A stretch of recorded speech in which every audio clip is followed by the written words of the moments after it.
Okay. Last we left off. Uh, oh god, what was the first thing he did last? Oh yeah, siege.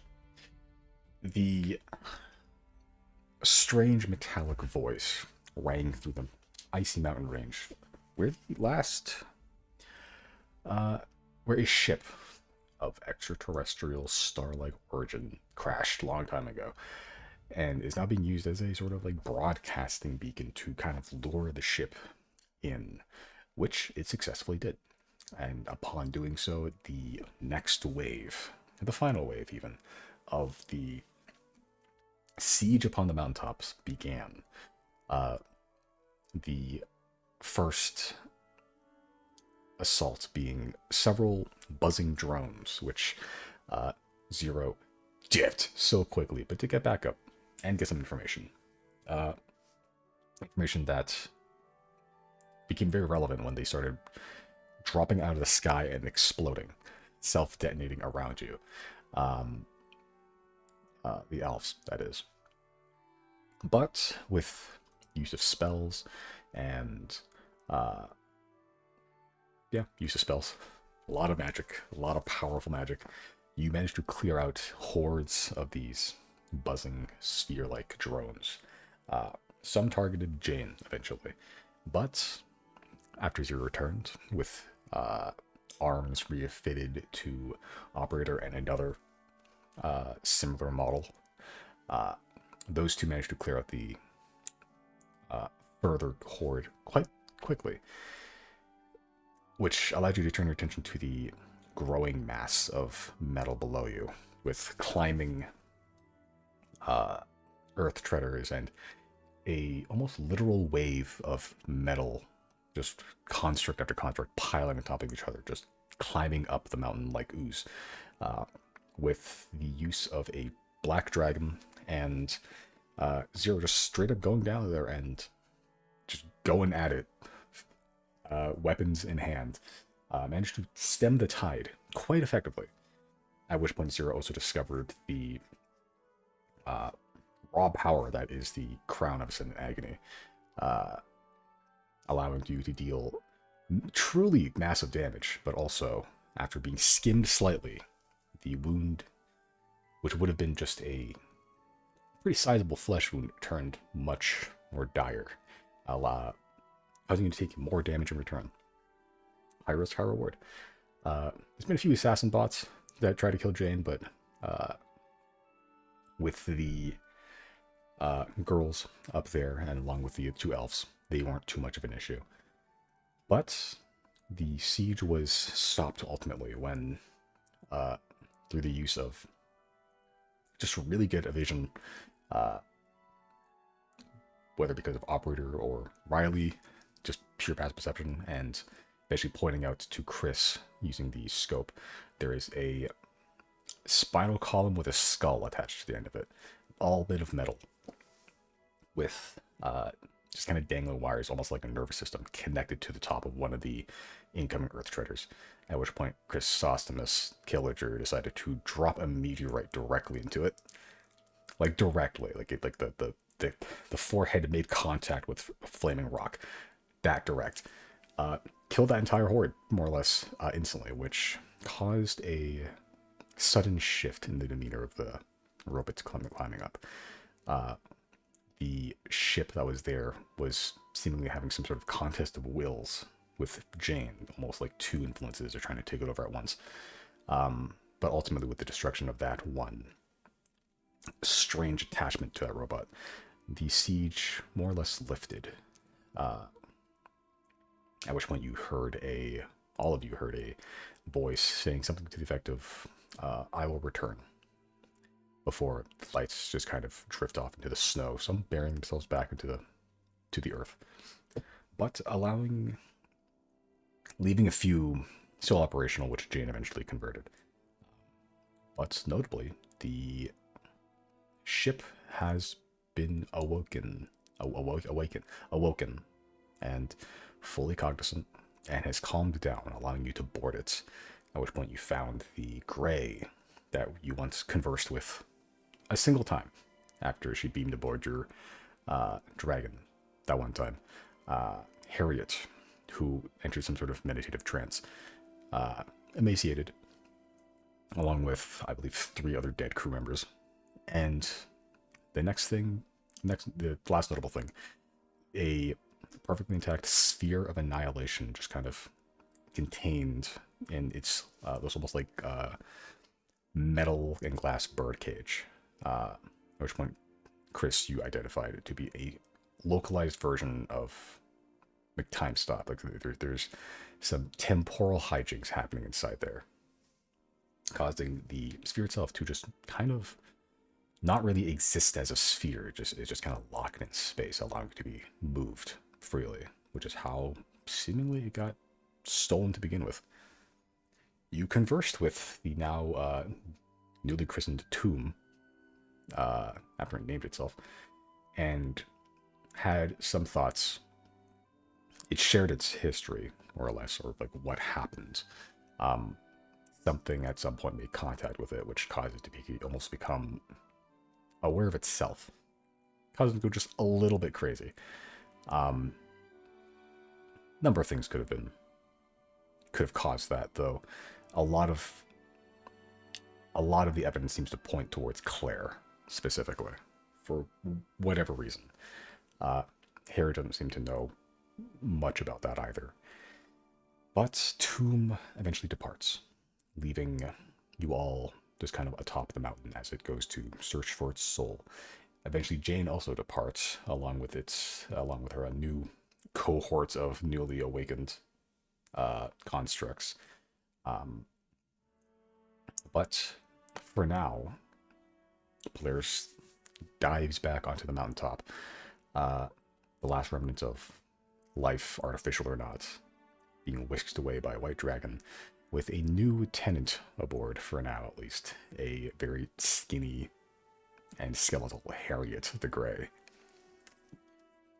So, with that, where would you like to go?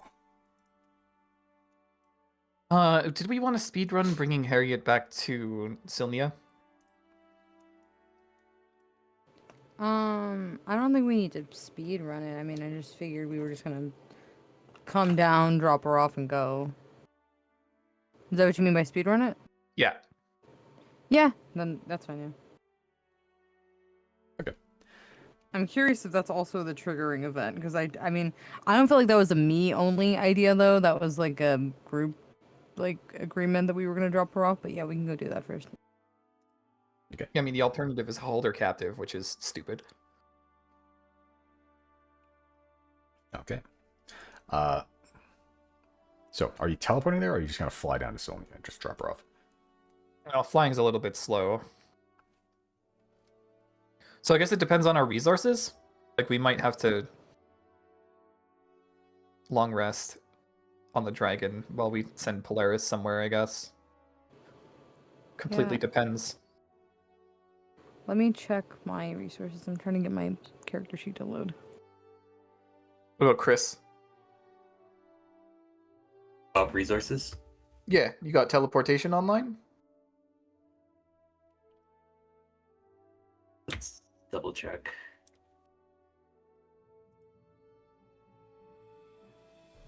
One use. Well, that's enough to get there.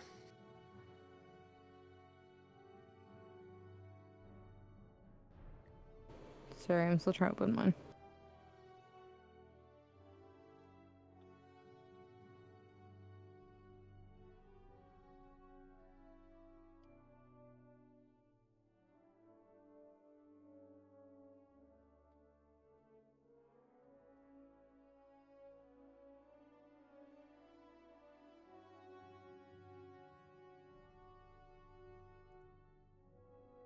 Yeah, aside from that, and doing the thing in IMIS that Zero wanted, we don't...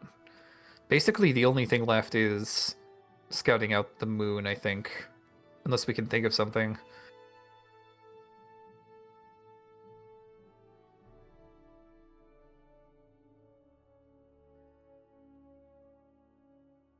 Let me check your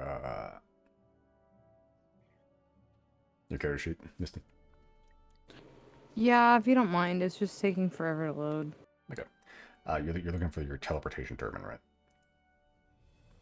Yeah, because I don't think we've had a long rest yet. It says you have 1 use left. Okay, well, I guess. I mean, do you guys want a long rest before we go down to Selnia in case that's a shit show? I don't know why it would be. Like, I don't expect that it will be, but also this is following the newly, what's the word I'm looking for? The ship is independent now, you know? Right. Okay. So I don't That's know if fair. Jarnhat's gonna want to talk to us, and I don't know what talking, if at all, if he wants to talk and what talking would convey, or what that would look like.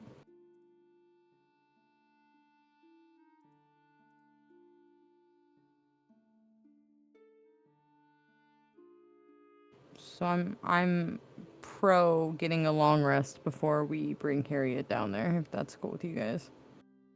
Sure. What time is it right now, Simon? It's 6 p.m. No, we're no foreigners to fucking up our sleep schedules. Yeah, and I guess it's just as well showing up at the ass crack of dawn when more likely no one's gonna be prepared for us to be there, so we can just drop her off and dip and not like have to be confronted by anyone. Pretty much. Well, I would like to take a long rest on the dragon then. Okay.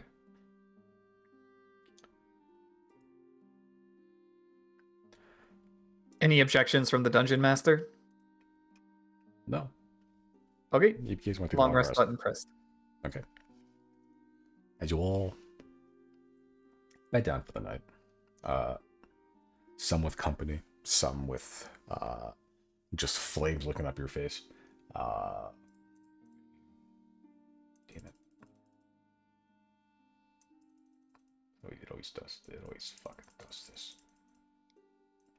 Where are we having Harriet stay overnight? I mean, if we're in the dragon, can she go to Jano's room? Is somebody currently in there? I believe I don't- Nyx is. Oh, that's true. I mean, she sat in a fucking metal tomb for 2 weeks. Sitting on the floor in the foyer isn't exactly a. No, I meant to that much keep of a like an horse. eye on her. No, that's up to you. She can sit where oh, Lily's not really fucking that set yet. No, is Lily in the Pokeball right now? Lily? Yeah. No, she just kind of hangs out at the top of the stairs. Who did we put in the Pokeball? Nyx. No, that was in the Shadowfell. I thought we put Lily in the Pokeball, maybe because it was cold. I think don't originally, remember. but then the inside of the dragon's temperature controlled. Mostly. Barring extraneous circumstances.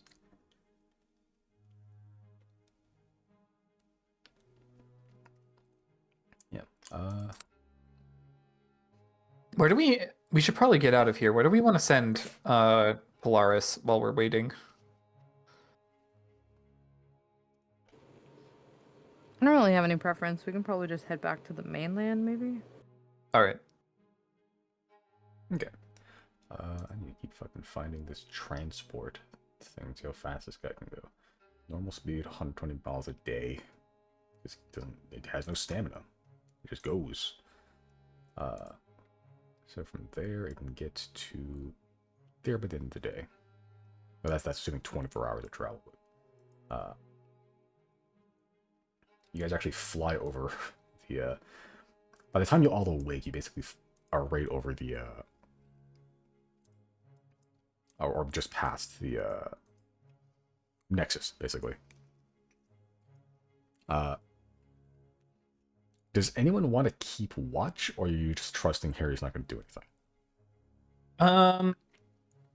I'll probably keep watch. Yeah, I think the elves should probably keep watch in turn. Okay. Who wants to take first watch to just kind of follow Harriet around like an NPC? An escort mission, pathfinding.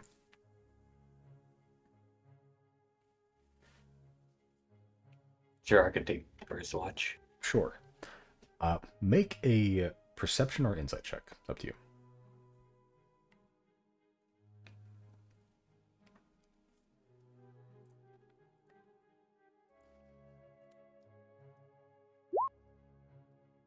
Okay. Damn, your insight's 11? What the fuck happened?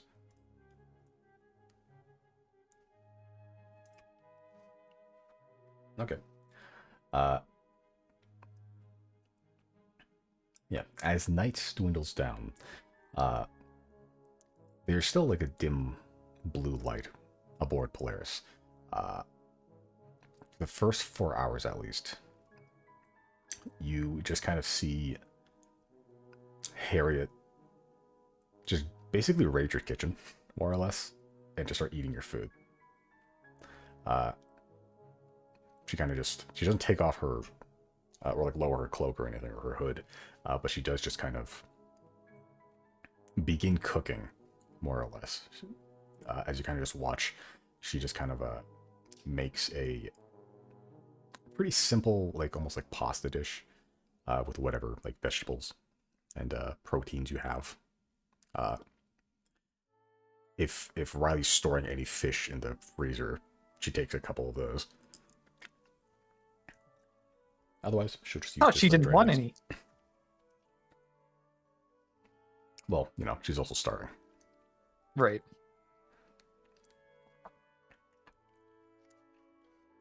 Necessity. But it's a, pretty simple dish.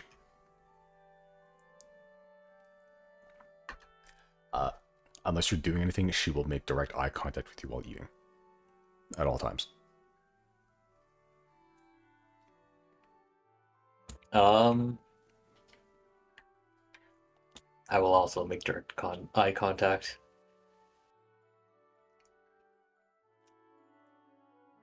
Sure.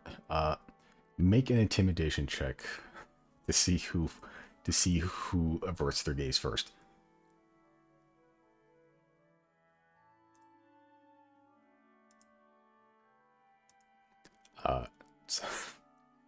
Okay.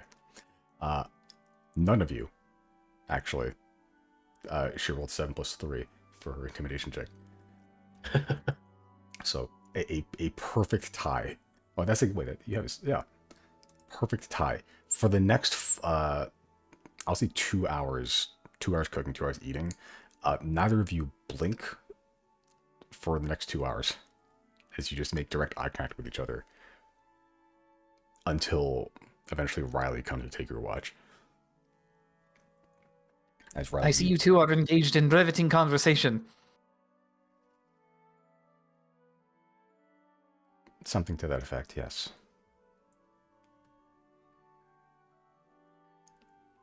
I will now meditate. Yeah, as you head to your room, as the other elf replaces the last. Harriet at this point has just begun cleaning up whatever dishes she's created. It's weird, Riley, to see this. You don't know a whole lot about the Greys, generally, other than they've been kind of fucking up your whole shit for the last year. So seeing one just doing normal household chores is kind of a weird image. You're used to them skulking about on rooftops and being vaguely intimidating and threatening, but there's one just in plain view washing dishes, not but 20 feet from you.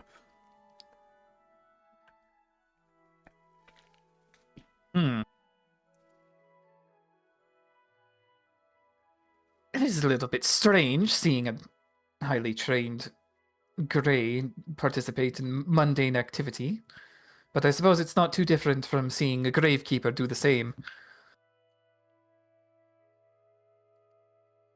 Well, we all have stomachs, and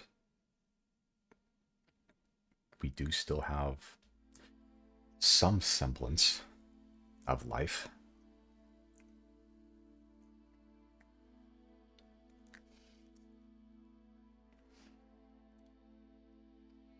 Alright, Riley will try and lighten the mood.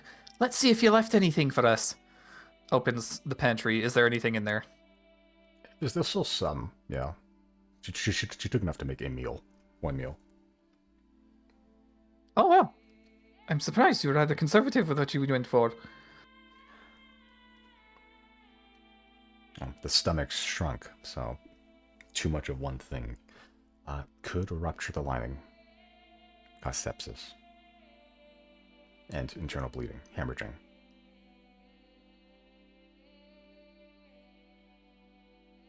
Yeah, I think if I were starving, I wouldn't be thinking about any of that. But you did survive 2 weeks. 4 weeks? I don't remember how long it was. So I guess that sort of fortitude is required. That's where you and I differ. I was trained to do things that are, by most people's standards, exceptional.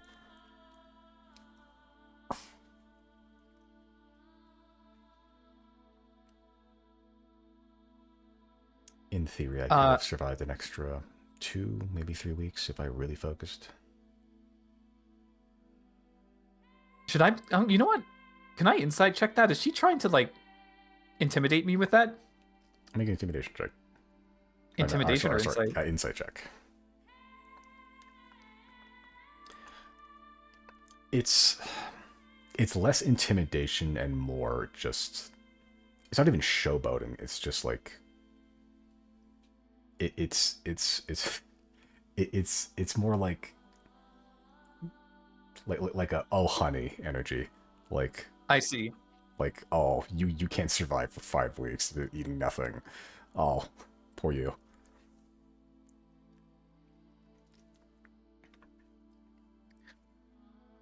So I take it that you have starved yourself for several weeks before then.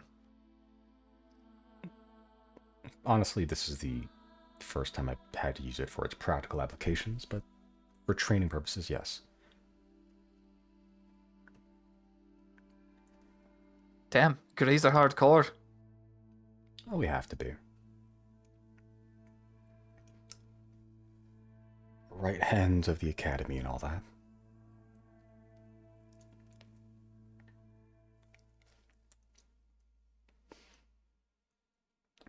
So, like, what's your plan for relaxation then? Well, if Professor Jarnhat is a merciful leader, which he is, I'll likely probably get, I want to say 2 weeks R&R. During that time, probably just light training. Have to build up muscle mass again. Not too much. That is too true. much of it.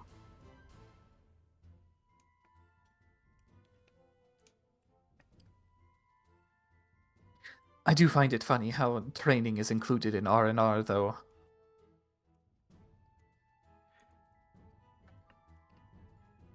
I'm sure you know more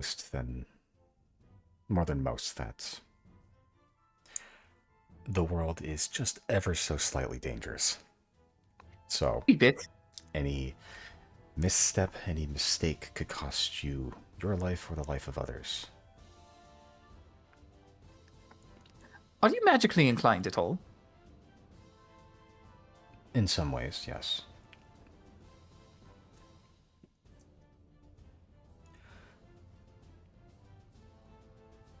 She's not going to elaborate.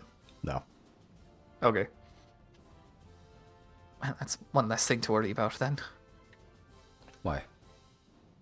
I just figured I'm carried pretty hardcore by my magic inclination. Like, he'll flex a little bit. This is fine, but takes out magic sword. This is better.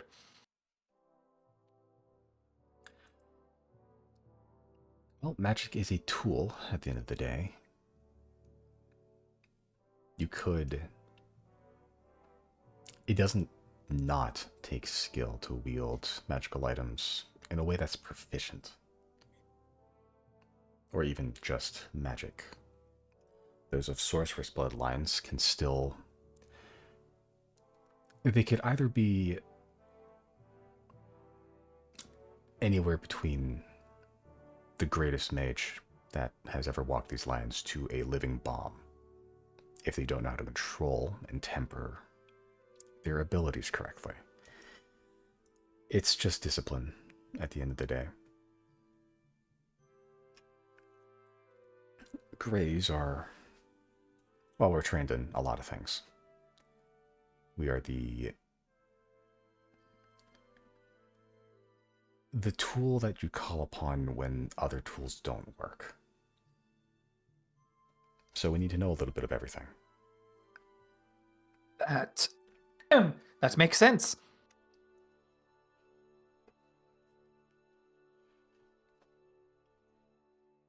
By the way, I wouldn't discount your set of abilities too much.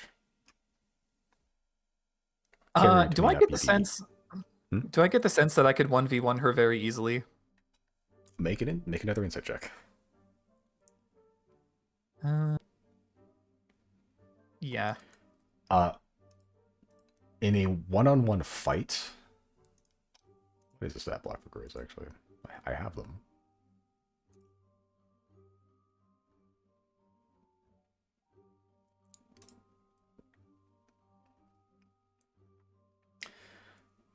I wouldn't say easily. So I could 1v1 her. Yeah, it's fucking natural 20. There's a good chance that you could kill her, like in a 1v1 fight, but with all cards on the table. But you're definitely going to be taking damage while you're doing it. Right. Okay. I mean, so I guess game sense easy, but in terms of character building would not be easy. In both ways. Like I see. Like a gray can be nasty in combat. You with 9th level abilities and like high level spells, that could take out a good chunk. But if you can't get those off, then the tables would be reversed. You get the sense that, like, yes, if everything goes your way, you would win pretty handily. But if they don't, if they have some weird gray trickery up their shit, then the battle will be a little more hard fought. In a 1v1, at least, with no, like, other, like, ambushes or something on the table. Right. Yeah, I mean, if you're anything to go by, the Greys are a powerful force indeed. Not to be taken lightly.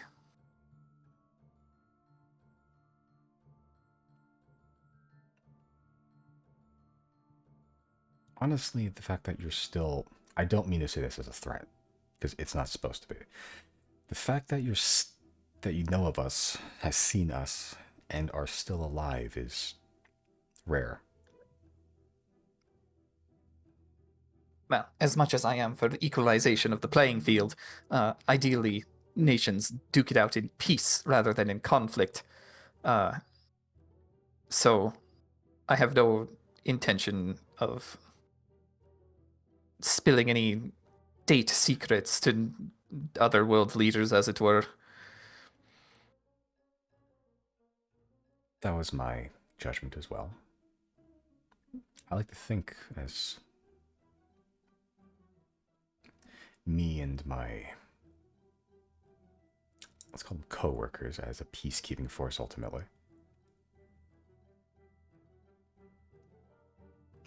And that's all we as the Zodiacs are attempting to do as well. We just have a lot on our plate.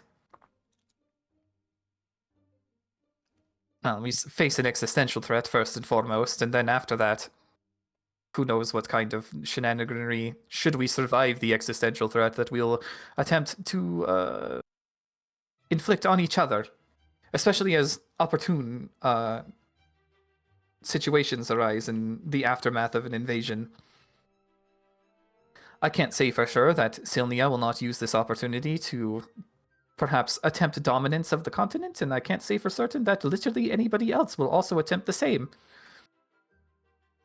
And I don't know how much power any of us have to stop a situation like that, but it's not the primary concern.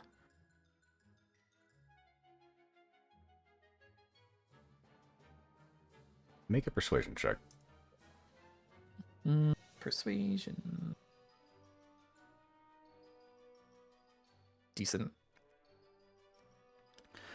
Yeah, she just kind of finishes up polishing up the rest of the plates and stacks them like perfectly neatly on the counter to dry. And just kind of absentmindedly just goes, honestly, I don't think Jarnhad is really that keen on world domination. It's all just, it's progress. Just advancement of understanding of knowledge, magic, technology. Oh, well Having then he more should... land doesn't really help that. Not directly. But that does make a good point. I should hope that he should view the situation unfolding right now, what with Tomb coming into his own, with curiosity instead of animosity. Oh, we're all plenty curious what's going to happen. Believe me. What the hell does that mean? She kind of just points up. Oh, that's what you mean by that.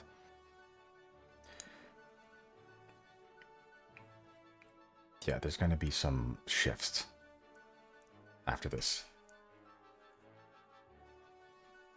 Oh, undoubtedly.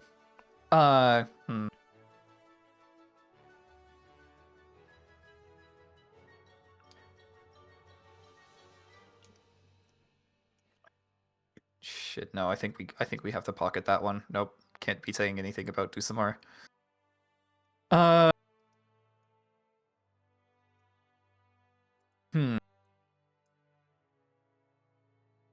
So you've seen one arm of the invader now, and what they're capable of when they're really trying, or at least the aftermath and what it takes to drive them back. That's 1/3 of their force. The other two, you haven't seen more than just reports of these strange glass creatures, right? Make another persuasion check.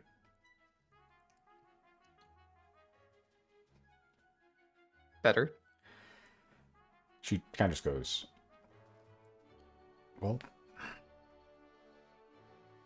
I got sent to clean up one, I suppose, nest, you might call it. There's a broken glass pillar with a bunch of creatures with glass jutting out of their flesh. I'm assuming that's what you're talking about. Yes. Out of curiosity, what was the surrounding area like? Purple and twisted.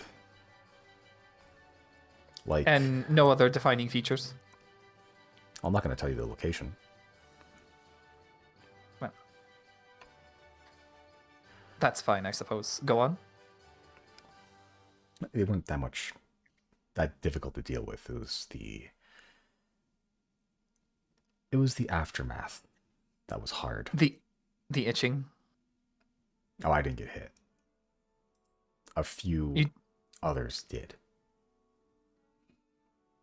And as far as I'm aware, unless something has changed in the time I was gone, they should be in ICU for stabilization and study. Study.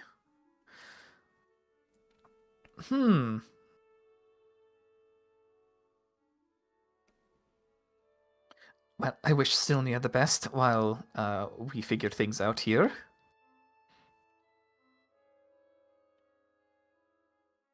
I think they'll be fine ultimately, but stabilization and study, huh?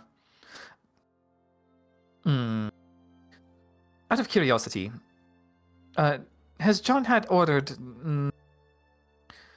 some sort of vaccination program? Well, I wouldn't know about that, but I'm assuming he would have. I know not how else stabilization would occur without vast amounts of diamond dust. We have methods. Though, from what I've seen, the methods aren't always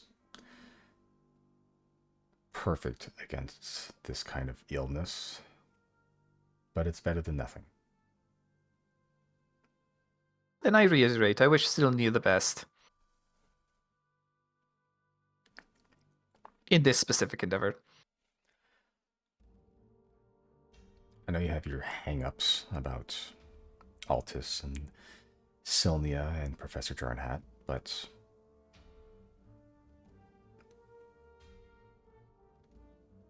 I will say that, well, as promised, I'm going to buy as much time for your construct friends down below us as I can. But realistically speaking, even with the way that Sylnia is, our lifestyle and our philosophy, Altus is still probably one of the better places for them to start a life. Ooh, the receivers? Yes. I don't know if I disagree with that, actually. Would you expect anyone in Rias to understand, or would they be met with fear, prejudice? Anyone is a broad term, because there are many people who would. But if you pluck somebody random off the street and say this machine is a person, they will not understand immediately. It takes somebody closer to our circle. Someone in the know, yes. Not just in the know, but willing to accept fantastical things such as that. Seasoned adventurers. And that's the thing about Altus. As a culture, we are taught to accept people for what they can do. I mean, you've seen it. You've been to Sylnia. How many people, all walks of life, exist there. All races, all backgrounds, cultures. Participated in being part of the Gathering Guild myself. It's not Yes. a bad gig. So, I reiterate. Machines are already kind of commonplace there anyway. It's not that far removed of a step to accept a personhood in one. So, just food for thought, that's all. No, not actually, all I think you're bad. completely right. On the front of the citizenship, or the citizenry, would be accepting of this. I think the problem, and my hang-up in particular, is progress at any cost. I don't want the receivers to be on the receiving end of some sort of surgical inspection to figure out how they work.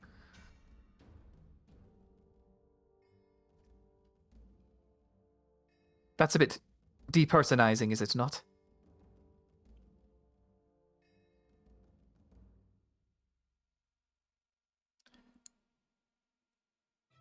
What if it was voluntary?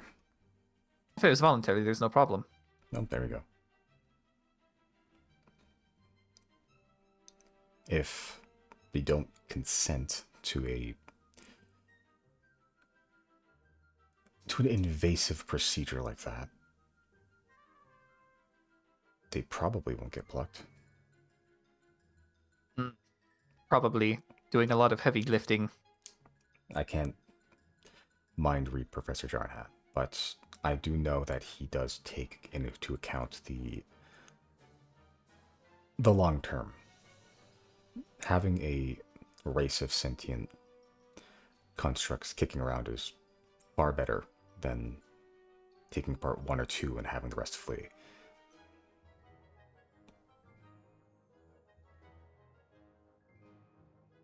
That's just my take on it, at least. As you've pointed out, he's going to find out eventually anyway.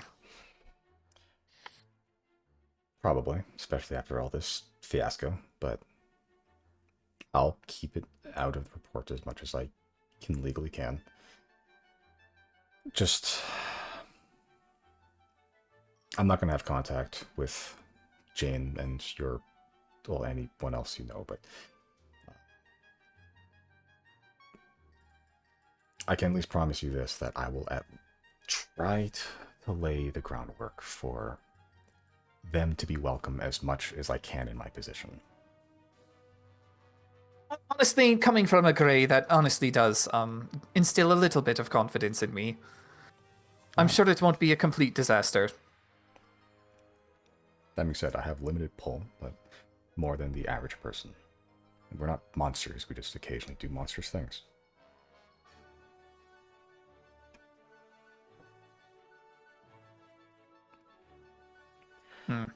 Same of the Xodiacs, really. We're not miracle workers, we just work miracles sometimes. Look, Silnian hands aren't clean. I know this. We both know this. Just, it's better than a lot of places. That's all. No, I get what you're saying. I've been around the continent, especially in Teague. Especially in Teague. Yeah, the grass is red there. Metaphorically. Never been, but a lot of dead people. It's a better place than it was 2 months ago. But that's really not saying much. Anything was better than that. That's a powder keg waiting to happen. Well, anyway, dishes are done. I can compensate you for the food if you want me to. No, no need. Do you have extra I was just floor pulling your leg. space? We got plenty of floor space. I'll take up residence on the top floor if you don't mind. For the time being. Is that where our teleportation circle is? Yes, and Lily. And also And Lily. most of your windows. Actually, I think I need to borrow that for now. Although, maybe not. You Greys already know what our teleportation circle looks like, don't you? Well, not me, but I'm sure that information is floating around out there. Yeah, they haven't attempted to get in since, but we did install security. So, you know, when you get back to work, pass on the message, don't teleport to the Zodiac Dragon, you will get shot down. I'll note this in my report.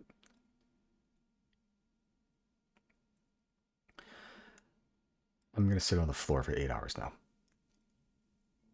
Certainly better than the last time you were sat on the floor.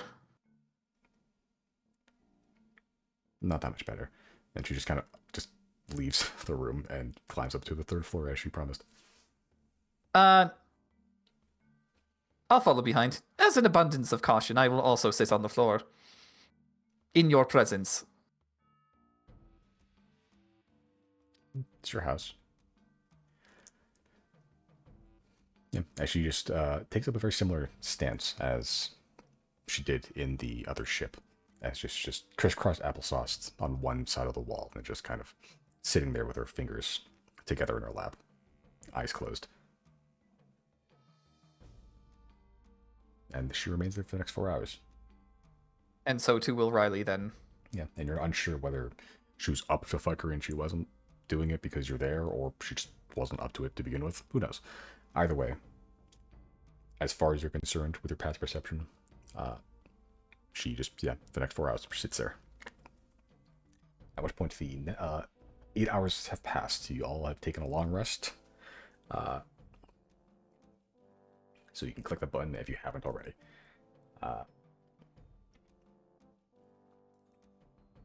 Okay, but the morning cometh. 6 a.m. on the dot, more or less.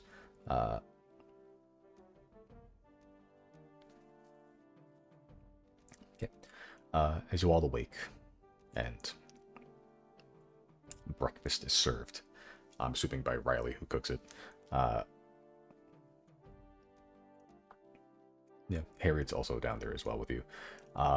You teleporting Harriet to Sylvia? Or are you going to do something else first?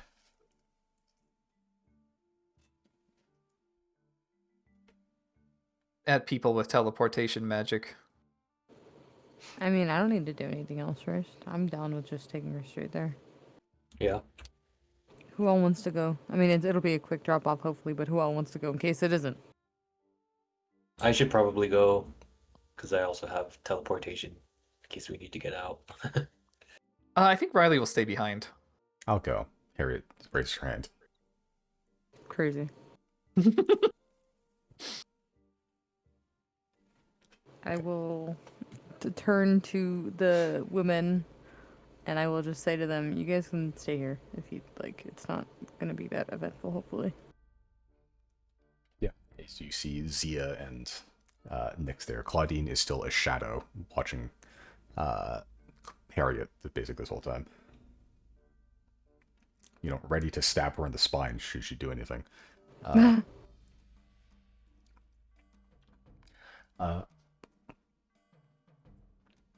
Yeah. As who wants to teleport her? I should. Who wants to expend the resources? I'll teleport us there. Okay. Because I'm pretty sure just from previously stated stuff, I'll have something to teleport us to somewhere in Sylnia that's like a back alley, right? Yeah, it's like an alleyway that's big enough to fit Polaris uncomfortably. Right. Yeah, there's like a we'll corridor go there. there. Sure.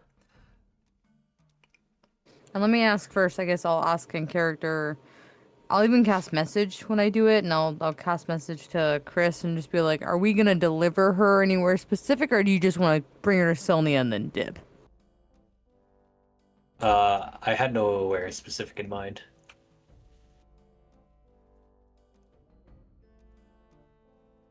We could probably dip if we don't have anything else to do there. You're right. Okay.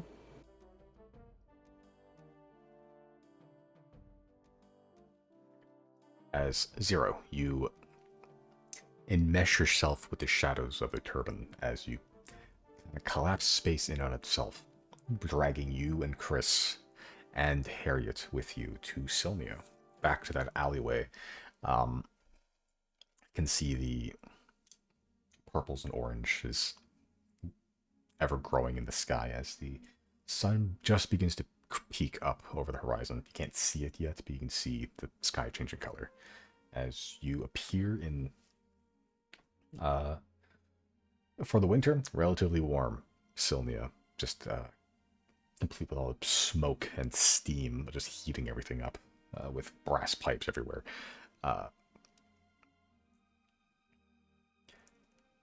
Yeah, as you hit the cobblestone, no one's around. As Harriet just kind of steps forward,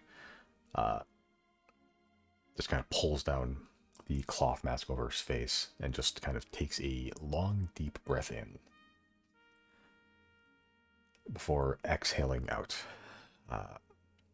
pulling the mask over her face again, kind of turns towards you all. You know, after a while away, the city kind of smells like shit.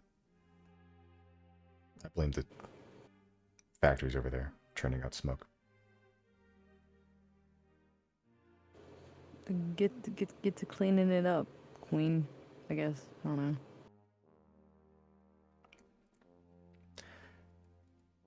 Yeah, she just kind of doesn't do a whole lot other than just kind of like walk past the both of you. Just kind of claps both of you on the shoulders. Thanks for the ride. Be seeing you, maybe. Probably not. Yeah, don't die or whatever. As she just kind of begins just vaulting over fences and shit. Not taking the roads. But after a couple fences, you don't really see her hop anymore. Not sure what happened to her. She found some manhole, climbed up the roof. Not sure. But she just kind of goes out of sight. Can I check our shoulders just to see if there's anything on it? Make a perception check.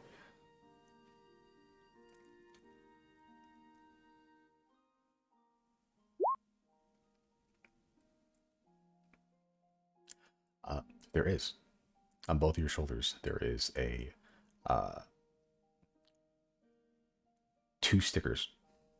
Just adhesive stickers with a little smiley face on them.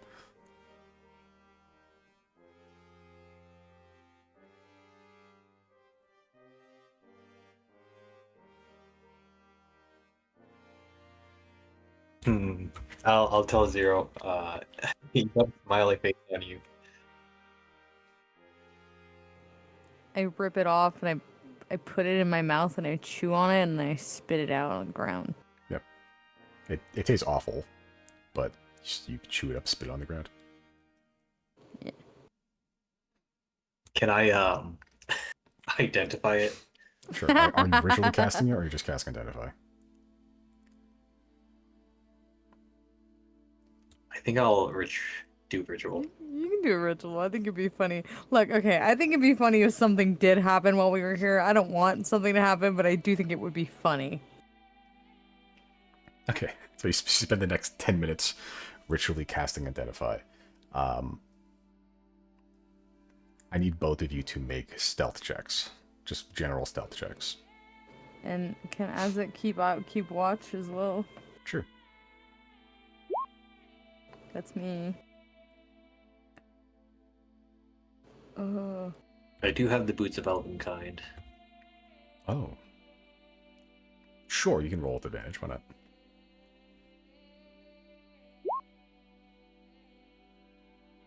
Oh, he gets advantage. Oh, thank God.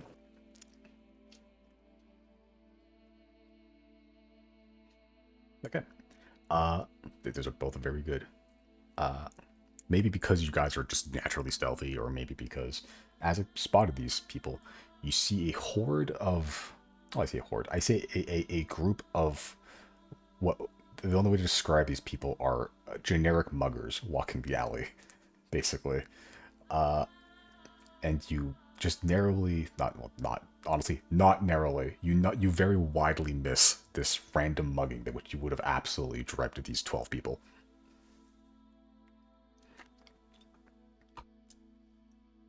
As they're walking just on the other side of a fence, as you hear what essentially just like random NPC dialogues, like, man, I can't wait to mug somebody today. But alas, you are not the victims of, more accurately, they are not the victims of you, I suppose. Either way, the ritual is cast Identify. That is a sticker, usually primarily used to put onto the school reports of children. I guess I'll just keep it if there's no magic associated with it. I'll just put it. There is a magic associated with it.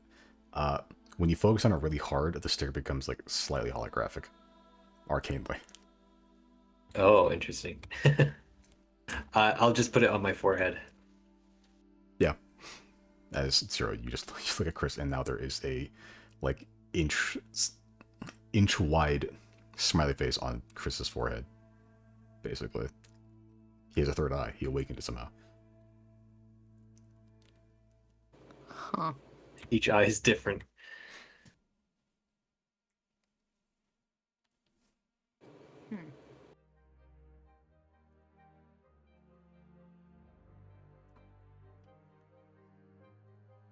Yeah, I'm ready to head back.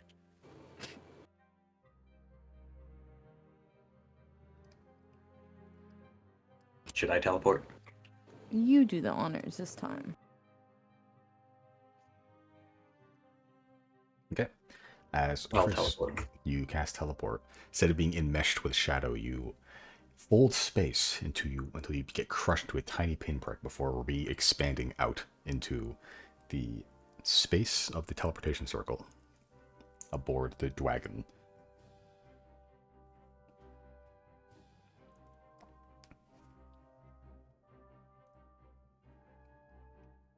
Oh god, notes.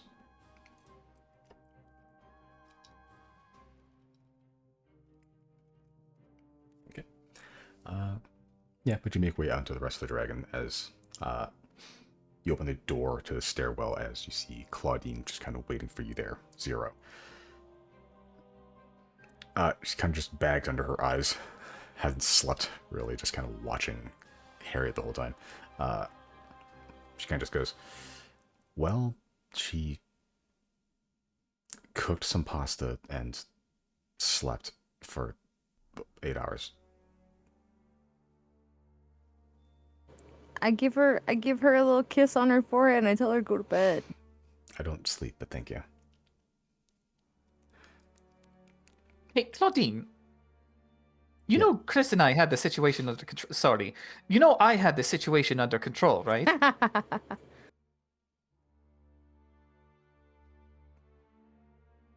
Well, maybe, but what if, she tried to stab you? I could counter stab her. True, but I can take a stab. And I'd simply stab back. With magic. So could I. And 2 stabbings is better than 1. What about 5 stabbings? Even better. That's 5 organ wounds better. More than... Never mind. Yeah, you need to go meditate. That's I was just saying, steel wind strike.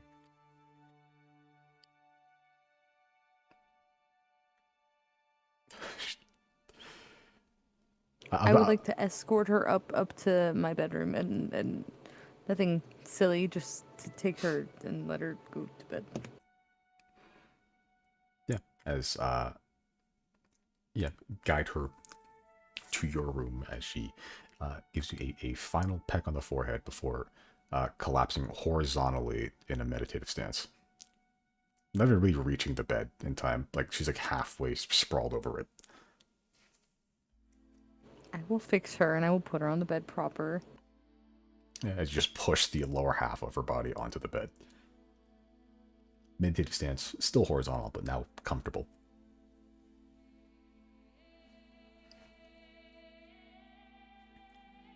Okay. But the gray delivered. Where do you want to go next?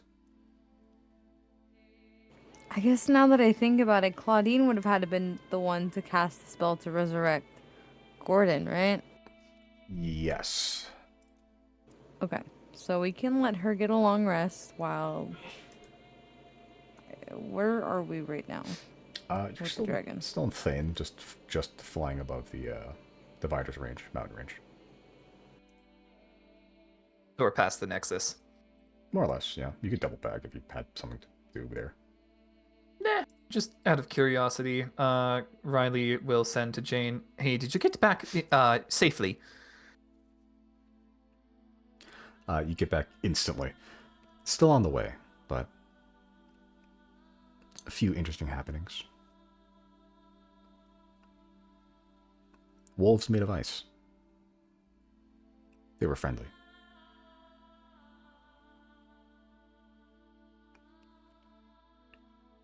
I'll turn the group. Jane's still on her way back. Nothing to worry about.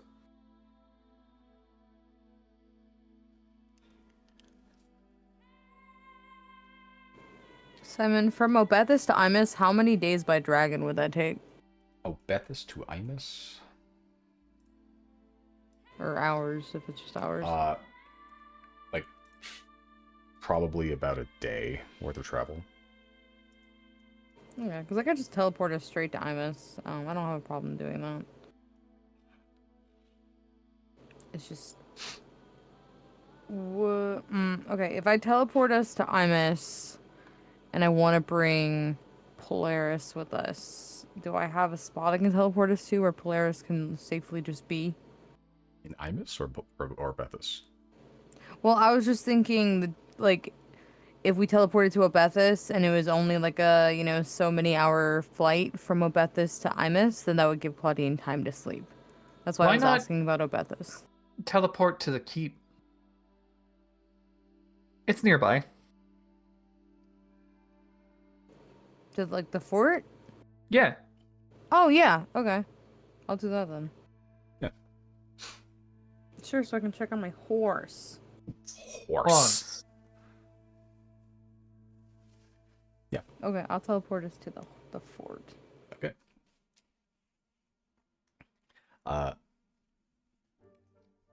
Yeah, teleport to the fort, this square bastion made of stone, wooden gates, and still covered in snow. except not around the fort. The bodies have been cleaned up or eaten. You're not sure which one, honestly. But no new ones have been made, or at least there's no visible ones. I believe you teleport. I remember if you teleport inside or outside the fort. I think it's outside because inside is kind of tight. Yeah, but on the outside there is just kind of. It looks well kept. Like it's been. What's Bruce cleaned. doing? What's Bruce doing? I forgot that man's here. Damn. Yeah. As you enter the fort, you see Bruce just in heavy winter garbs, just kind of shoveling snow on the inside of the courtyard. And then you see, equally ridiculous, a horse with a separate shovel shoveling snow with the courtyard. A black unicorn, basically. And you see the horses doing horse things off in the corner.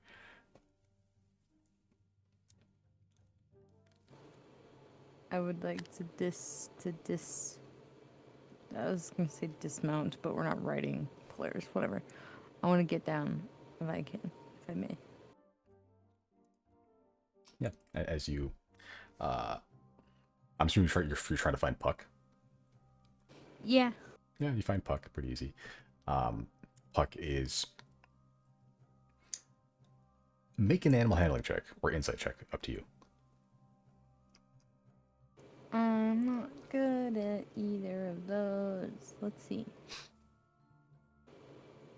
Is that the same? It's the same one. Okay, well. Oh! Okay. Okay. Okay. You're not entirely sure of the cause, but you're pretty confident of the effects, or not even the effects. There's something going on with Puck. So you have your other horses there. They are horses. They're just normal fucking horses as far as you can tell. Puck is making what can only be described.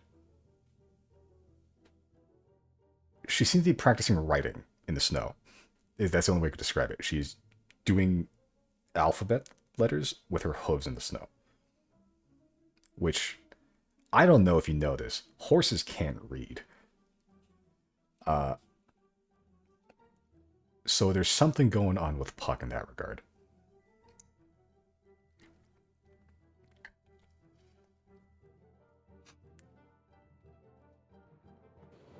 Does Riley notice this? With your past perception, you notice the writing. I'll say the natural 20, 0. You've spent time with Puck, a good amount. Puck's eyes are changing color. Going on. So most horses, you have like just not even brown eyes, just black orbs, more or less. Puck is gaining like pupils and sclera that are like colored, like it's kind of like this off orange, like almost like jack-o'-lantern, like pumpkin orange, like dull.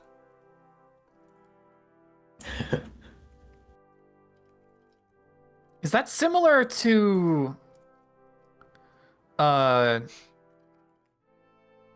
Fieri at all? As you go up to Fury, as he's has in the mouth is a shovel, and he is currently just like a plow pushing snow into one courtyard. Yeah, as you give Fury his weekly tithe. Yep. All right, break time. You've more than earned this. Yeah, I'll give him 3 fish. Yeah, to give him 3 fish as Bruce walks up to you. All right, just claps his hands. Break time. All right, so what do I get, eh? You want a fish? No, fuck no. Oi, 0. How much pay did you promise, Bruce? Yeah, how much pay you promise, Bruce? I think like 50 gold. I don't know. Okay, All right, I think it's payday now. Yeah. Yeah, give the man his gold. 0 is still staring in shock. Not like a pleasant shock. Like a Uncanny Valley shock at what Puck is doing. That's math. Hold on. Okay, I'm not even looking at Bruce, but I toss over a bag of like 50 gold at Bruce. How big would that be? Pretty sizable, right? Like 50 gold, it's like it's like a solid coin purse. It's bigger than what I got. Okay, I chuck it at Bruce without looking. Make an attack, make a dexterity check, add your proficiency bonus. Okay, non-lethal, please. I'm glad you specified. That is a 20. This hits, roll 1d4. Add your dexterity. Add your dexterity modifier. That is a 7 5. 7 no, damage. wait, sorry, yes, 7. 7. Oh yeah, 7 damage. Bruce is unconscious. Yeah.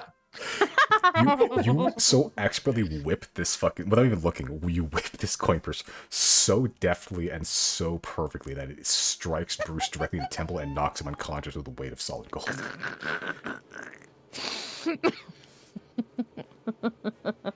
As I'm glad I specified non-lethal. That's specified by crazy. non-lethal. Oh, it's doubled actually because it's crown of agony. Because of why? Because of the crown of his in agony. That's all damage. So he's super unconscious. I will cast Healing Word, and it'll be like, wow, didn't realize the work was that tiring. Bruce is getting a very much Looney Tunes style lump on his head forming like instantly, as Fury is looking completely uninterested eating his fish. As Bruce goes, "Fuck, Jesus, fuck me." Hey, money! He picks up the coin purse and just begins walking into the castle proper. As Riley, you're just kind of feeding Fury. You don't see Puck's orange eyes, but looking at Fury's eyes, they would be of a similar color. His are a little duller. He's also like a dead skeletal horse, but it is like this pumpkin orange kind of color. All right, I'll pull Fury aside for a second. Are you teaching a horse how to read and write? Make an animal handling check. Animal handling. I'm actually proficient to that. You know, the fisherman being good with animals. Yeah. It just kind of exhales in like a fear just kind of exhales in a way that somehow you get to the meaning. Yeah. Fascinating. Carry on. Question. We've been told previously that a couple of the horses had a baby, right? We thought we knew whose baby this was. Yeah. I'm gonna shout across the yard, not angry, but definitely like confrontational shout to Fury and be like, "Hey, is this your kid?" Fucking Maury in this courtyard. Yes, because we thought this was someone else's kid. It exhales in a different way that somehow says no. It just kind of shakes its head. He's the dad that stepped up. I see. That's crazy. The dad that stepped up, not the dad that died. Yeah. Wait, when did the horse die? I believe we have had a horse. Dead, Yeah. What horses are still alive? I believe it was. It's Wolfgang, right? Wolfgang's one of them. That's a full black horse. And where is? I have your horses somewhere right here. Gordon died. That's what was the painful thing, right? That Gordon died again in the form of a horse. Okay, so Ramsey is still here, and Wolfgang is here, and Puck is here, and Fury never left. Okay, so Ramsey was the female, I'm assuming, right? Yeah. Okay. So I could be. I'm pretty sure I'm sure you had more horses than this, but you have Fury. You have Ramsey. No, which we is had black 4. horse. Yeah, We had 4. 1, 2, 3. Oh yeah. No, we no, still there's have 4. We still have 4, but we had 5 Yes, you still have 4. Okay, yeah. Why do we historically. have 5? We didn't ever have 5 at once, but we had a 5th, and it's dead. Oh. Yeah, I believe Fieri, when in your year off, I believe Fieri and the other horses joined like a herd for a little bit. If I recall. Yeah, the time skip, they all fucked off like outside to a field. Yeah. I believe they joined a herd of wild horses for a little bit, but then Fury kind of Pavlov the rest of the horse into obeying him. So Their lore is yeah. crazy. So you have their horse lore. You have Ramsey the black horse, and Wolfgang the like speckled skittish horse. I believe Puck says the notes I said Puck was born from Wolfgang, probably. So I believe Wolfgang's a female one. I believe Ramsey might also be female, but they joined a herd of wild horses for a little bit, so father could be anybody. That's crazy.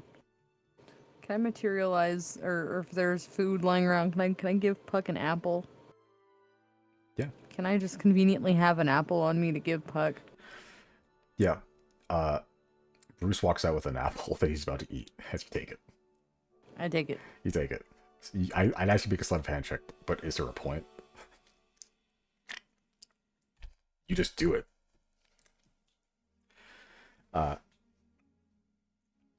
Yeah, as you swipe the apple from his hands, he just kind of... Alright, it's coming out of your pay, alright? I bought that with my own money that you gave me. Okay, go buy another one. Town's like... Never mind. It's like 5 days away. Right, but you have horses. Yeah, you have horses. He kind of points to this Fury. The smart one wouldn't let me ride it. And the other one's the other one's listen to the smart one. Fairy, you can let Bruce ride one of the horses. Make So, a yeah, talk make to a him nice. persuasion check. Persuasion. Fury exhales in a way that somehow makes his eyes roll. Not you, all right. One of them. Not mine. By default, I believe that makes it Ramsey, the black horse.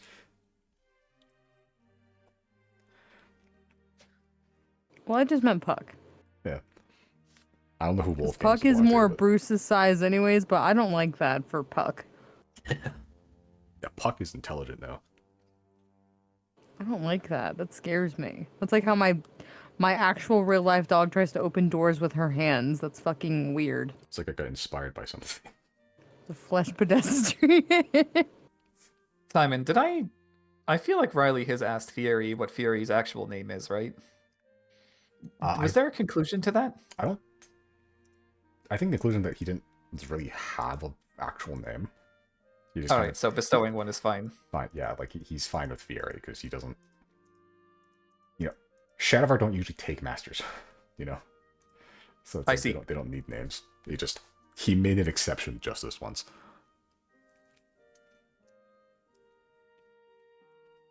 Do I see any, I guess, illusions from these around horses? No, not really. Not around the castle either. At least not any that you didn't put up yourself. If Fury was in his white horse form, his disguise form, you'd be able to see through that. But you just raw dogging it right now. That's crazy.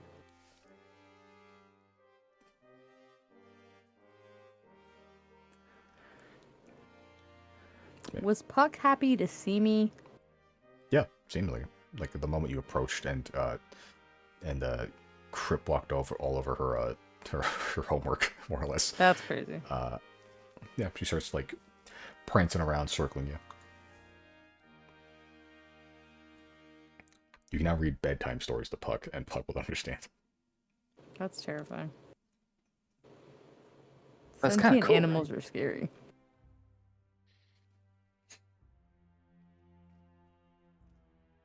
Yeah, you're not sure what the consequences of this continuing is, but yeah, it's happening. Unless you want to try to stop it and just have Puck be a normal horse. Can bring No. horse back to the Howling Bows. That is a horrible idea. What for? She doesn't have the answers for them, Chris. They might. They definitely do not. You bring a random horse, like a foal, to R, and it's like, this horse is the key to everything.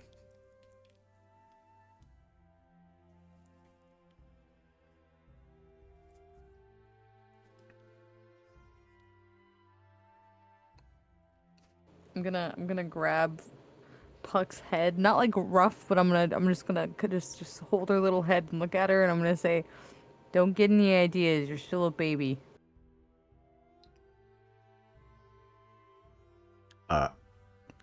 She kind of wiggles out of your grasp and like nips at you gently, Whatever. and then tries to write "baby" in the snow. Scary. Incorrectly, but trying.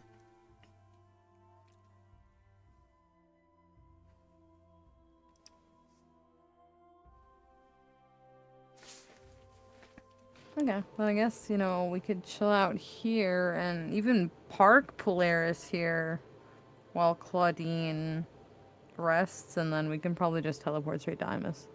Is this Dix's first time at the fort? That's true, yeah, it is. I think Well, maybe, so. Yeah. yeah.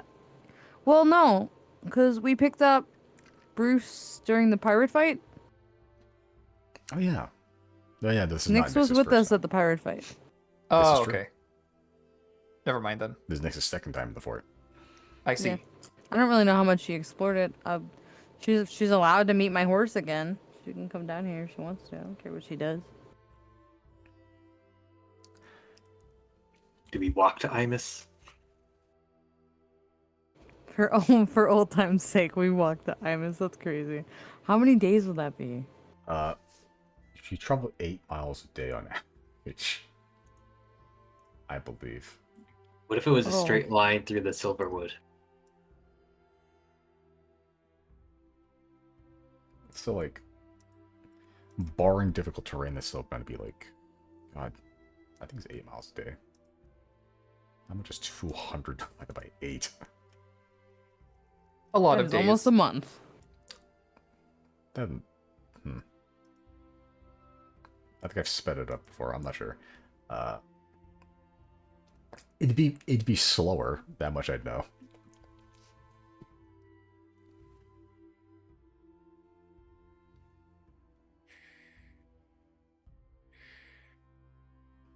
You could walk to Imus if you want to. I don't want to. That math is like double digits in days, Chris. We can't. How long would it be to fly? Like on Polaris, like from here. Yeah. Probably a day and a change.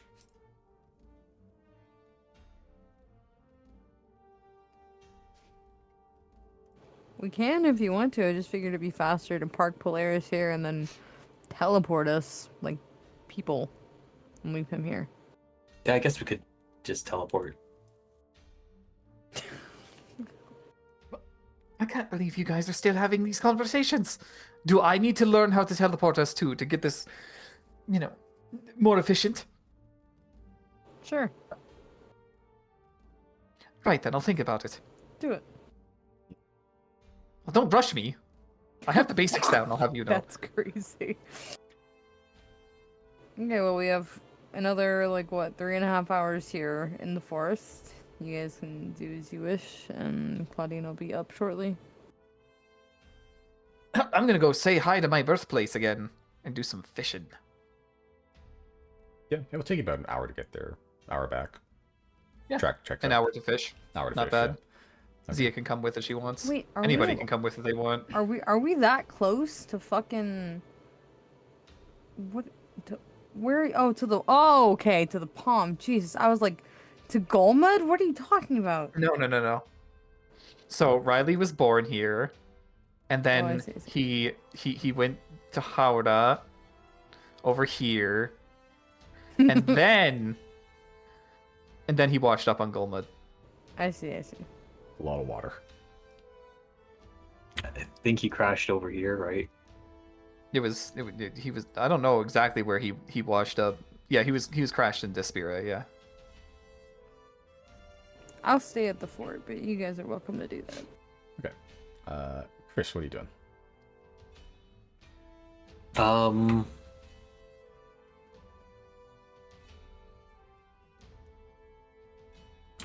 I'll kind of look around the fort, see if there's anything suspicious or like interesting around. Make a perception check.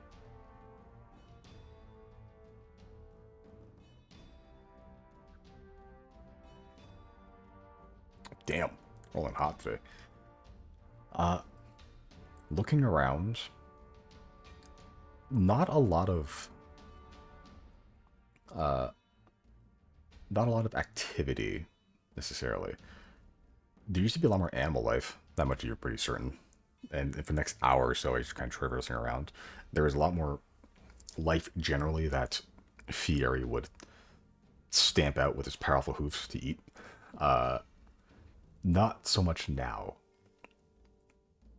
Make a... I guess not that perception check. Make a general insight check. This is just overall. Not reading any particular person, but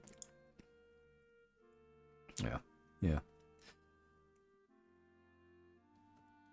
I'll say that, yeah, for the next hour, you're certain that there's pretty much no like interesting activity, at least, around your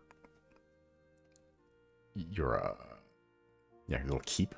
But maybe that lack of activity is interesting in a way.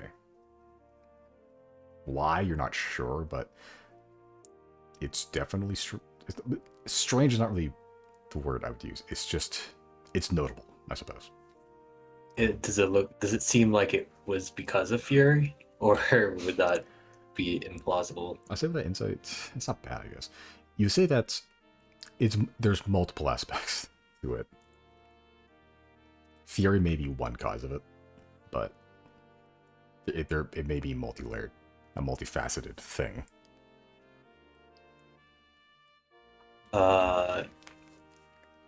Do I see any dead animals around? No, you didn't see any animals really at all, other than a couple birds that just weren't migrating, or in the process of migrating, basically, or hibernating. Okay.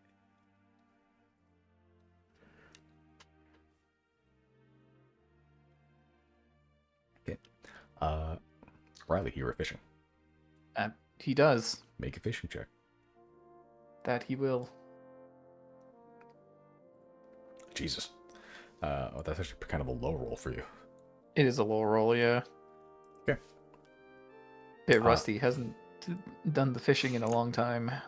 Yeah. It is winter, so it is basically ice fishing in this season. You kind of have to punch a hole through the ice.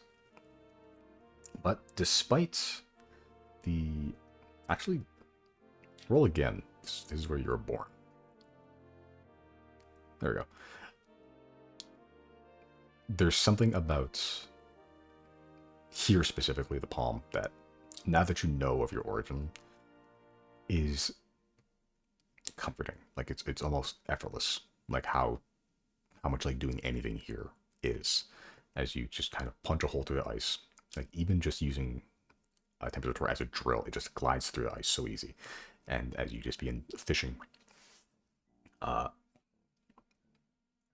you fish up a good amount in just an hour. I'll say 20 fish overall. I'll throw 5 back in. Yeah, throw 5 back in.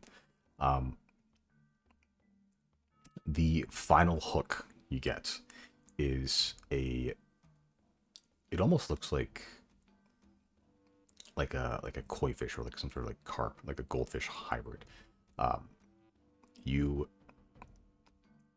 kind of hook it and almost like jumps up through the ice and is kind of being lit by the sunlight. As you look up in the clouds, you almost see that fish turn into like the silhouette of the multi-finned colossal form of the fish in the sky, hidden in cloud and storm.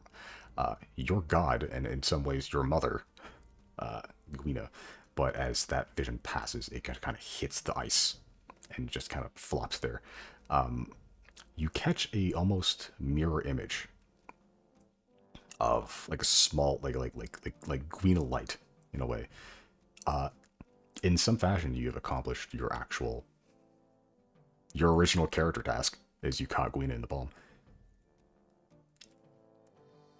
Does Riley feel like that's satisfactory? He's gonna throw it back in. Yeah. As you toss it back in, you, despite it being cloudless, well, not cloudless, not being stormy, not raining, not really snowing, it's just overcast. The moment you throw it back into the water, you hear a thunderclap, distant, just rumbling through the air. You don't see lightning, but you just kind of look in that direction. It's make a nature check.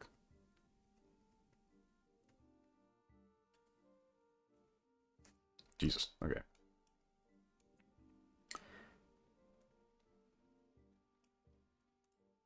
I'll be right back. Okay.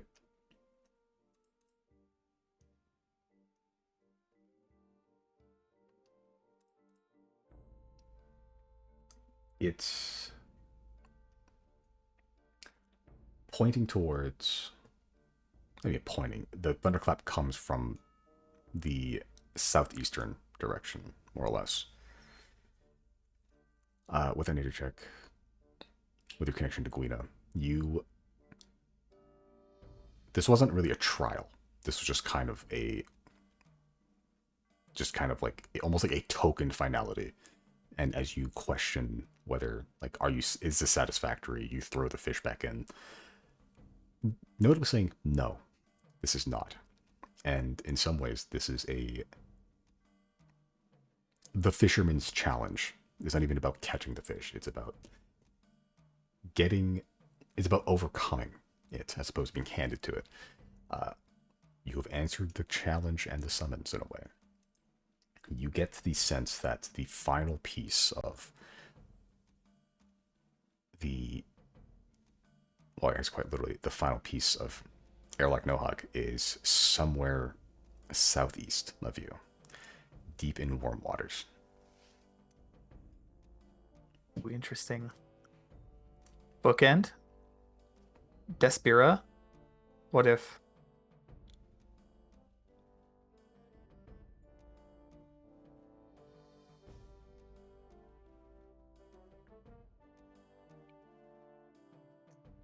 How fast is boat travel?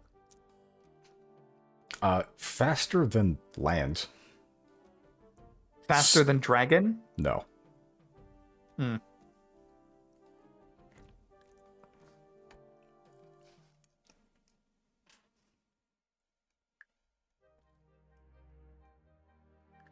I'm going to take out Tempest Retort and I'm going to point it towards the southeast. Does anything happen? You make a religion check.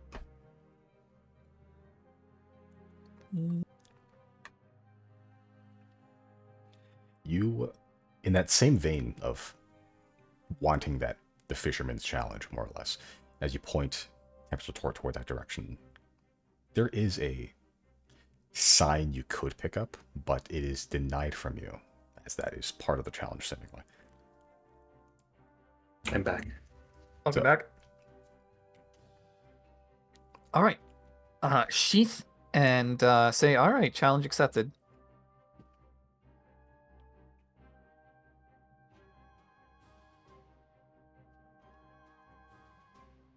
Did anybody tag along with Riley? Zia, I think. That seems to be a given most of the time. Yeah. Nobody else? I believe Chris is doing his own thing, and Zero said they're staying in the keep. That basically just leaves Nyx, apparently. Yeah. And she's absent. No, she didn't go with you, that's for sure. Okay. I'll just turn to Z and say, we have some sailing to do.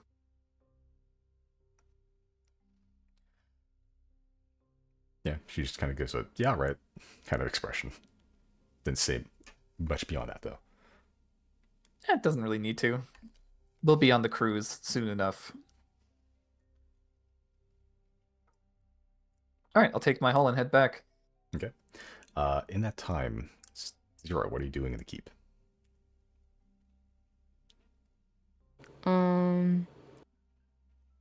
What is there to do? It's up to you. Bruce is there, unfortunately. There's Puck. There's Fieri still there. And you have your girlfriends. Now that Claudine is resting, I will use this time to spend quality time with Nyx. Sure. What would you like to do? I don't know, just like, because to be fair, I went from like just being friends with her to suddenly being like, hey, do you want to be my second girlfriend? And there hasn't been any like girlfriend experiences, so I'll allow that to be now. Okay. As you kind of take, let's say you take a morning stroll through snow-dappled forest. Is Puck coming with you? Sure. Sure. As you take Puck and And Nyx Azek.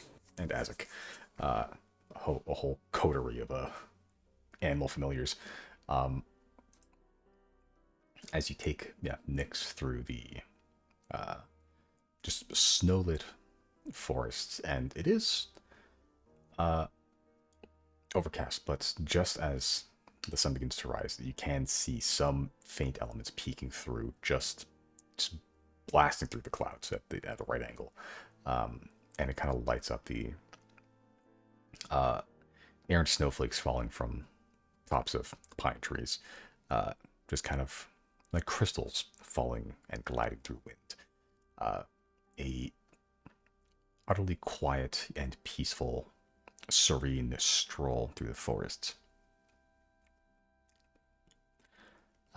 As Nyx just kind of walks alongside you, just kind of goes, I still don't really know what to think about snow. Yeah, it's pretty messed up. Yeah, I don't think biologically, I don't think we're built for it. I agree. This is nothing compared to Thane, though. Thane is like disrespectful. Oh yeah, no, Thane is god awful. This is much more pleasant. Still kind of sucks.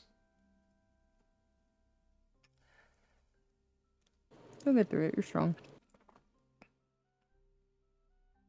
I like to think so. I don't know if it's true anymore, but I like to think so. I would think it's more than apparent that it's true. What are you talking about?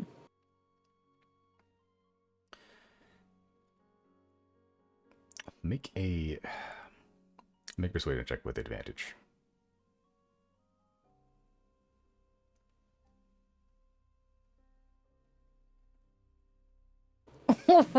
Fuck. Damn. She's just kind of, she doesn't quite shell up. She just doesn't elaborate on that point. She just kind of goes, well, we'll see. Though it is, I don't know, life just kind of got topsy-turvy all of a sudden.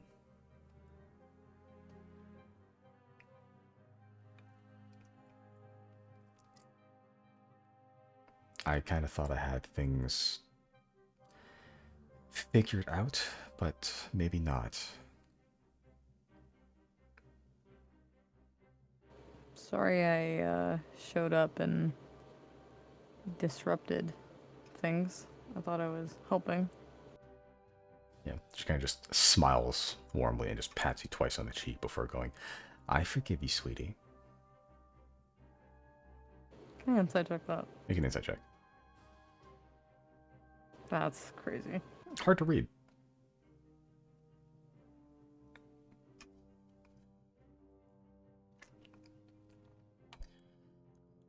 She kind of just goes, so what's plans after this? I mean, before, after, what are you doing with... I heard something about a foot. I mean, after that, well, after everything, I guess. After the whole moon and the laser, where does Zero end up? I don't know yet. I think wherever I'm needed most. Until I'm not needed there anymore. Here's a question. Would you consider godhood?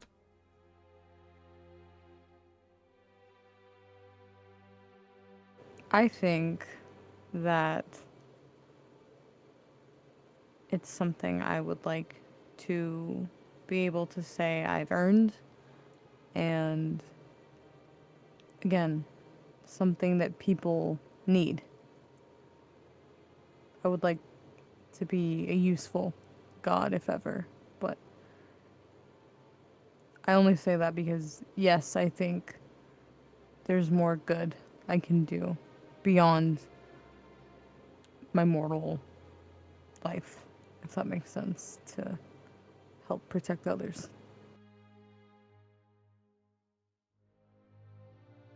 So in short, yes, I would absolutely consider that, but I also think it's not something I just want to assume the role of. I would do it if I felt I was needed or if others asked that of me.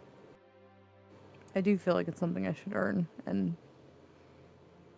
deserve in a way, rather than just taking it. Chris's position is very different than I think what I'm looking for. But because of that, it requires a different approach, because I might not be the hero that people need. I might just be assuming that role, and it's just presumptuous of me. But in short, yes, I'd like to be.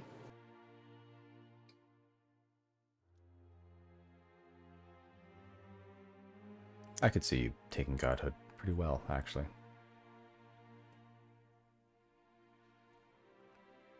You're... how to put this?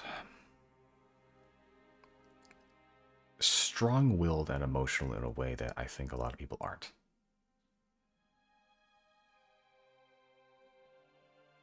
And as I'm learning a lot more about the gods, I mean, in Sonnet, they kind of taught the Ten as these kind of omnipotent, all-seeing, all-knowing beings, you know, just kind of co-signing off their own domain. Like almost like an office building, I guess, of divinity. But the longer I've traveled with you and just kind of seen more of how all this works, I feel like it's more raw than that.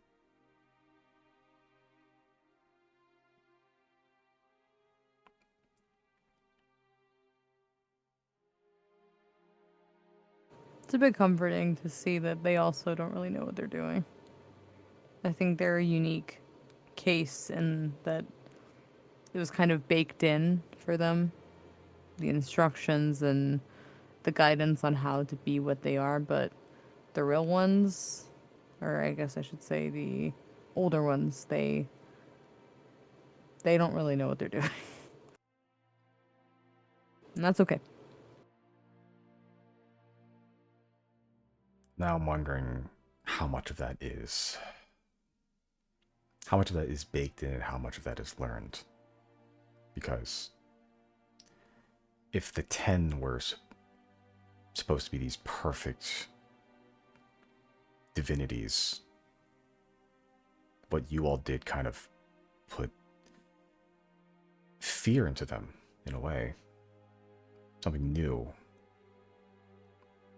Can gods change? I don't know. I know some gods change forever, all the time, but the nature of divinity. Sorry, these are just really big questions I'm thinking about. Not really, just thinking out loud. It's a nice day out there. You're allowed to do that. I mean, maybe not now, just... This is a moment to relax, not a moment to ponder existence.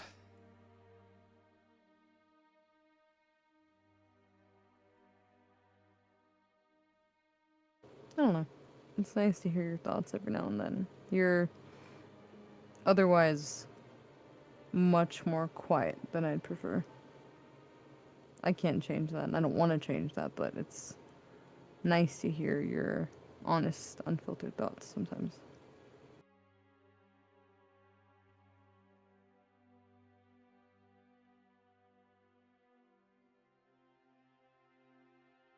It's been a weird few years, Zero.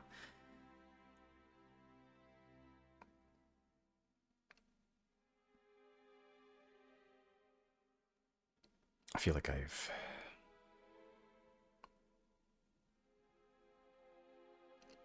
I've changed too much in ways that I'm not always proud of, but I guess that's kind of the beauty of change, is that you can always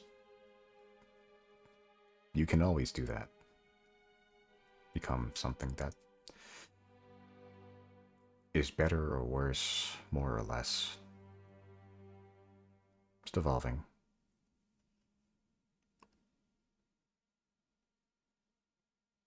Always forward, but never back.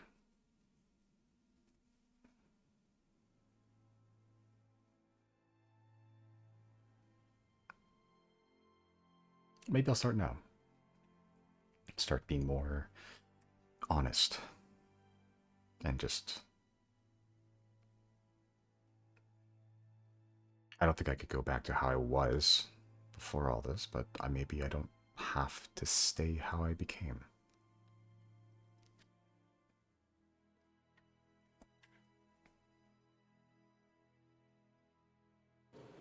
Well, I'm just happy you're here.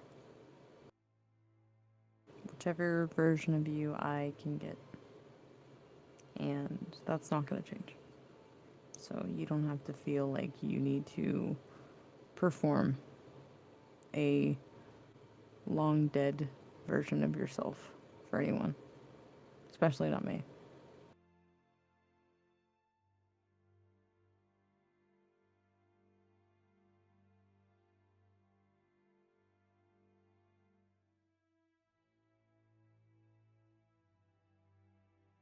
She just kind of make a persuasion check, actually. I'm gonna kill everybody in this game. I'm gonna kill it. I'm gonna be the cause of the TBK today. I'm gonna kill everybody.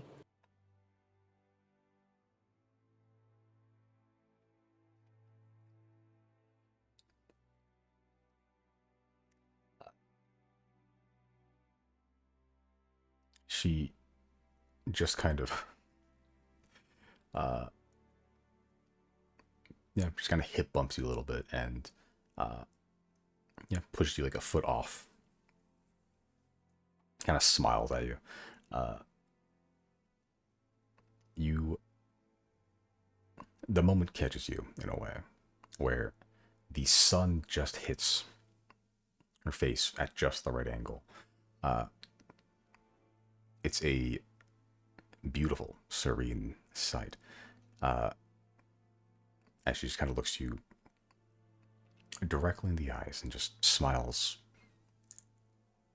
The warmest, most perhaps genuine smile you've seen in a long time from her. As you see this almost perfect moment is shattered by the very sudden farts and shits of Puck behind you. Just really going at it. He wants attention. Or she wants attention. You, at the sound of such a thunderous flatulence, birds flitter away in fear as Puck just kind of stares at there and spells out, "I shitted in the snow." You're stupid.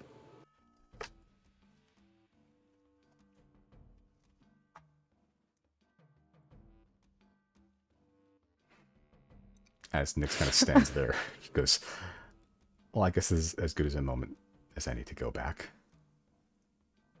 I guess so, yeah. By the way, the fucking horse can spell now. That is... I'm not sure whether to find that cool or not. That seems extremely off-putting. It's upsetting, yes. Horses are weird. I'm glad we don't. I'm glad we don't have them in Ventu. Oh my god, I hate horses. Right next to the steaming pile, Puck spells out, "Me is baby." Next to it.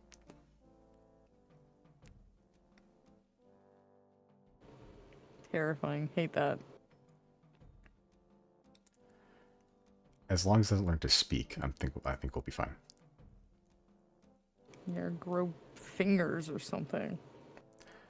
I would prefer those images to remain out of my head. Thank you. I will escort her and Puck back to the fort. Okay. As you escort her back, you all eventually reconvene at the keep. Puck just happily trotting ahead, and the next remaining few hours remain uneventful as Claudia eventually wakes up. The resurrection, I believe she gets one charge a day, but is only missing one charge anyway, so fully stocked enough to resurrect a man.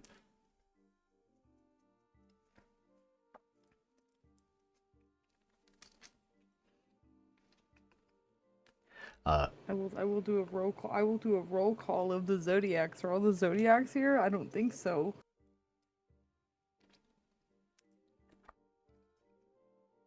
Why? Because Mills is still BRB? Oh Oh no, no, I thought I'm here. Oh, no, I thought Riley was like, we need to go sailing. I thought Riley was like, we gotta go do the thing. oh no, that's not immediate. Oh, okay, I see. That's later on. Yeah. I have a vague idea of what my last piece of the puzzle is now. Do we want to take time and go do that? Or do you want to nerf me for the final battle? I don't see why not. We're getting everything else out of the way. Exactly what I wanted to hear. Alright, let's go revive our Gordon. Okay. I will go wake up Claudine. Yeah. As Or you, I'm sure she's already awake, whatever, meditation, yeah. yeah, you just find a Claudine-shaped shadow on the floor. As you kind of stomp it away, she just kind of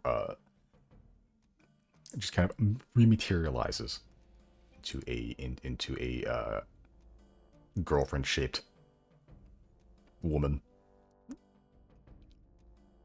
I'm gonna really go with my description today.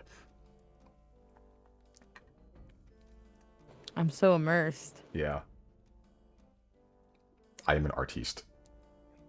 Great work, Dragon Boy. Oh boy, I had forgotten about that. What did you forget? It's literally your name. Yeah, and I just didn't look at it this whole time. You fool. I am. Okay. Any final things to do in the keep, or you teleporting to Imas? If I must. That's crazy. Whoever would like to go. So I'm assuming the Zodiacs and all the girls, right? Yeah, pretty much. Yeah, I'm good to go. Okay. Are we leaving Bruce get there on his own? Well, Yeah. Why would it be? Okay. Why would we take Bruce? Because he wants to go shopping. Oh, that's true. Yeah. Okay. Okay. Yeah. Bruce can come. Is he dressed appropriately? He's I'm wearing he's still wearing booty shorts. He's legally obligated to wear those booty shorts, yes. I was so ready to describe as you're teleporting. He's like, all right, ready to, and he just cuts off his fucking teleports away. He's like, great, I have to walk 7 days to the woods now. Gotcha.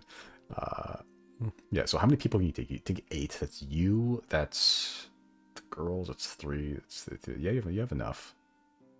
Barely. Like, but yeah. Chris will have to take us back because this is my last teleport.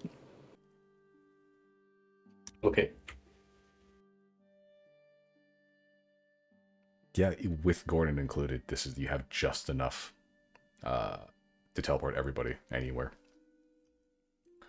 As you teleport everyone, Bruce included. Whoa, do I not have the map for Imus anymore? Oh no, it's Maybe just you remade it. no, it's just fucking dynamic lighting. There we go. Oh, whoa. It's been a long time. Deirdre was here. We brought Deirdre here? I guess so.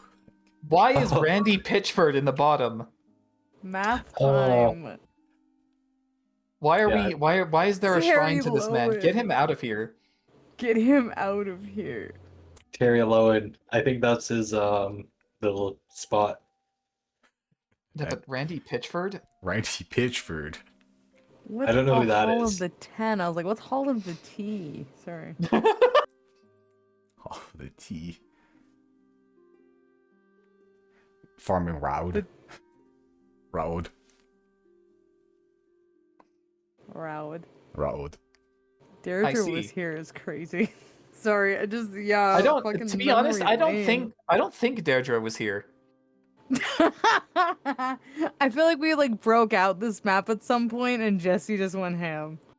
That might be okay, that explains a lot.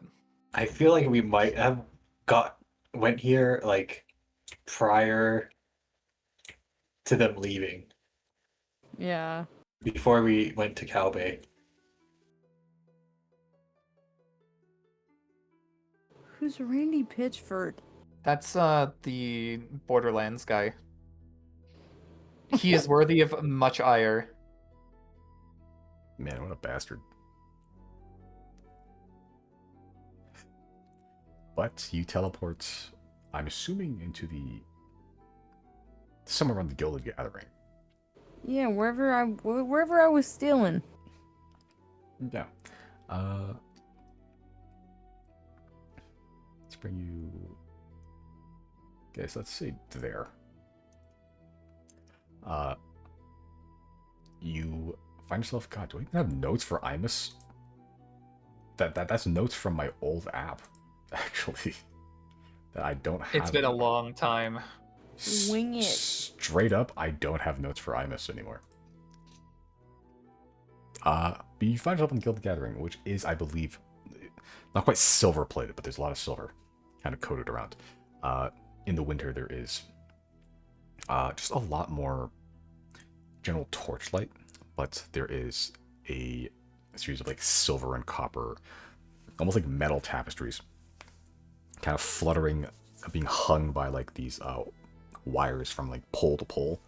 They're not made of silver colored silk. They seem to be made of like light silver and copper plates, like thin pieces of metal that kind of clang together and make a lot of noise. But that kind of signifies that you are in fact in the place of silver and copper, the trading area.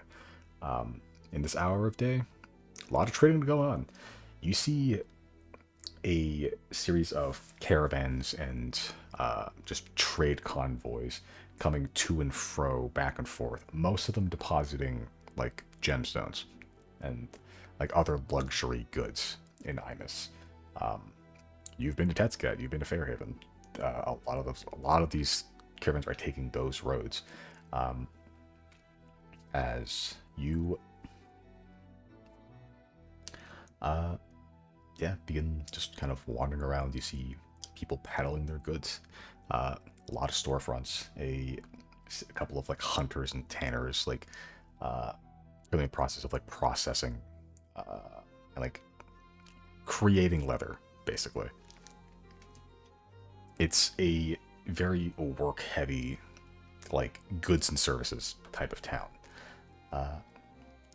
In a way that Abethus is bustling in terms of commerce, this is bustling in terms of, well, commerce, but also other activities of general service. There's always somebody doing something. There's not a whole lot of loitering around, at least not during this hour. Do you want to try exploring around the place, or do you want to just beeline it towards the sewers that you kind of remember that you got kidnapped in, if I recall? I mean, I'll look around for a minute, sure. Yeah, this is certainly a strange level of nostalgia. I'll let my DM sweat it out. You find, thanks, man. You find the very same notice board where you all kind of gathered, not for the first time, but like for your first like real jobs together. You know, you find like basic level 1 adventures of like reading some of these notices, like help, my sheep had gone missing. They've been like disappearing, not like one by one, by some like rancher woman by the name of Loris Oris, spelled differently. You see a couple. You see Terry Lowen again, actually there. Another notice: help hunting a werewolf. Keeps breaking all my traps. Very simple, distinct. Signed Terry Lowen. You see a couple of other notices. You see an advertisement for some sort of tavern, but zero, you recognize Thieves' Cant in it. Just like almost like a job offering, but only written for those that could read that kind of language. And you almost see like the ghosts when you were first here of seeing some gruff piece of shit human with an anchor strapped around his back, just shoulder checking you, Zero. Or is it Riley? One of those two. It was me. That's why I fucking hated him so quickly. Exact same notice board. Was Claudine there at that point? Not at that moment, I don't think. But eventually, I think you all met up for a job eventually to go find find Cassie Birch, actually, the daughter of the head priest here. And she was kidnapped in the, right? Yeah. Yeah. In the sewers. A lot of stuff happened in the sewers. More stuff is about to happen in the sewers. Yeah. There is one job offering where you appears to be literally clearing out sewer rats from the bottom of a tavern. And as you're kind of looking around, you see 4 young, mildly armed youngins, basically. It can't be any older than like 19 to 22. 2 humans, 1 dwarf, 1 elf. Just kind of hurriedly rush up, some like with axes and staves and bows to look at this sewer rat notice and like excitedly take it off and just run off to join the rest of the group. That's so cute. Watch out. We might have somebody giving us a run for our money soon. Oh, shit. You come back from the sewers. There are 4 bodies in the bottom of this tavern. One of the notices: help disposing 4 young bodies.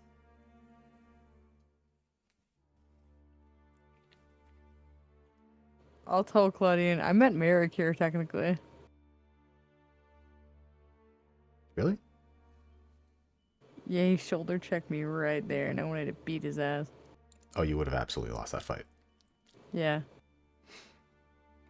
I don't know now anymore, though. Maybe I could. Maybe I could. Honestly, that would be a fight I would be very interested in watching. I'm not sure, actually, now. Hey, I could ref it. I could bet on it. That's crazy. The more that you guys are getting involved in this, actually, the more that I kind of want to help make this happen. Sure, if the old man's up for it, we'll see. I think he would be. Hey, no stakes, no holds barred? That seems pretty good. That's true. Just and let he loose has for a bit. a reason to just smack the shit out of me like I know he wants to. And if any of you accidentally die, I could just revive you.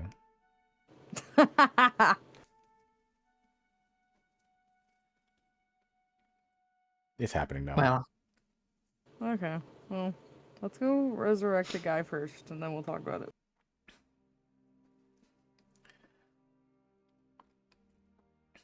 Okay. As you find the sewer entrance that you made liberal use of at some point, it's going through several jobs and killing several kobolds. You descend into the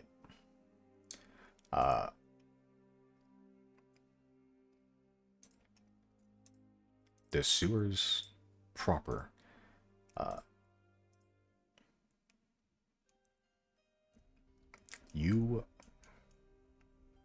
Oh man, been a long time. yeah, I haven't opened up any of my fucking IMIS shit here in a long time. I'm not gonna move any of these tokens actually.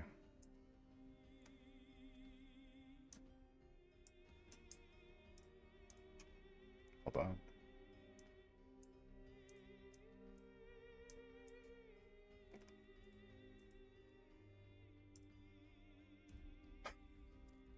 Having a visual token glitch where every time I move 0, it creates a new clone, so there's just like zeros multiplying like mushrooms. Oh, that's just about the opposite of what that word means, but okay. Oh, that's just happening to everything here, huh? Okay. It was so okay. This has nothing to do with anything, but it was so funny that that scene earlier with Nyx ended in Puck farting because Eden has had the most awful gas for like the last 45 minutes. Like every few minutes, I'll smell something and I'm like, okay, cool. So she's just like ripping ass again and again and again. Sorry, my dog, Yeah, her crate, her crate is like right next to me, and I'm not hearing it, but I smell it, and I'm like, oh bitch, you're foul, you're nasty. It's not Got her the- fault. I think my manager gave her something weird at work when I left her there for a little bit, but damn, it's foul. You got the 40 experience. Oh, It's like I based Puck on somebody after that's great. after the fact, yeah.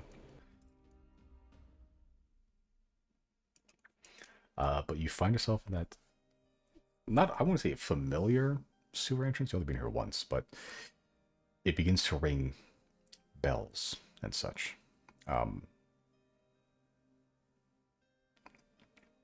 Do you walk forward?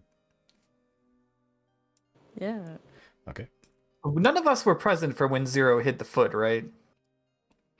I think all of you I- are present. No, I think they did that on their own. Was that at this side? Like, I feel like it was somewhere over here, right? No, it was way further in. I think literally where Zero's token is Where? way up there might be where Zero hit it. Yeah. Like the red spot, maybe? No? Oh, over here? Yeah, I think it was in the wall up there somewhere. I remember it being like on the north wall, either north or east wall.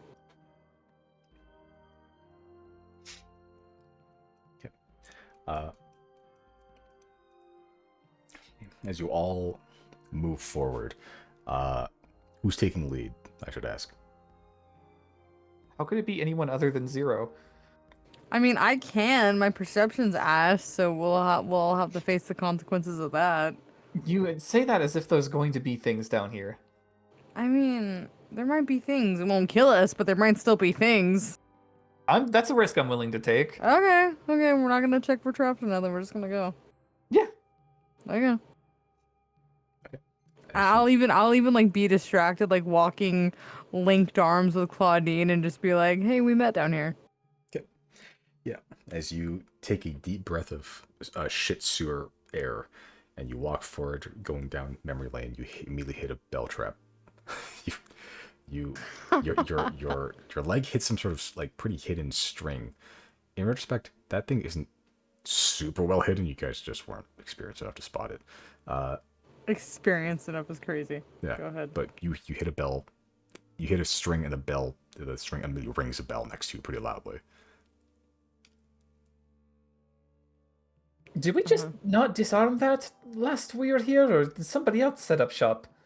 They must be working down here. Oh boy. The Silverwind did not stop operations. Free real estate. Another minor conspiracy on our strange quest. Okay. Where do you want to go now? Across or to the right? Is it possible to jump? You have legs with which to jump, yes. I'd like to jump across. Sure. Make an acrobatics check. Oh, sorry.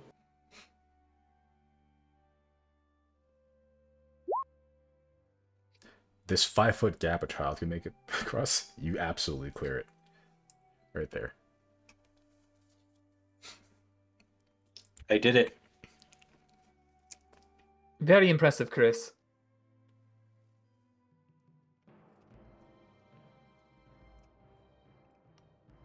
After setting off the trap, do I hear anything of anyone coming? Make a perception check. I'm so good at those. It's fine. I have 27 passive. Bam. And Claudine has, what, 26?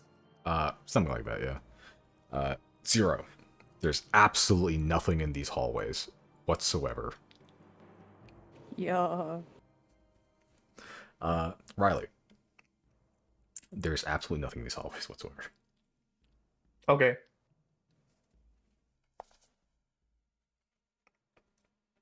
I also take a little hop across. Sure. Make an acrobatics check.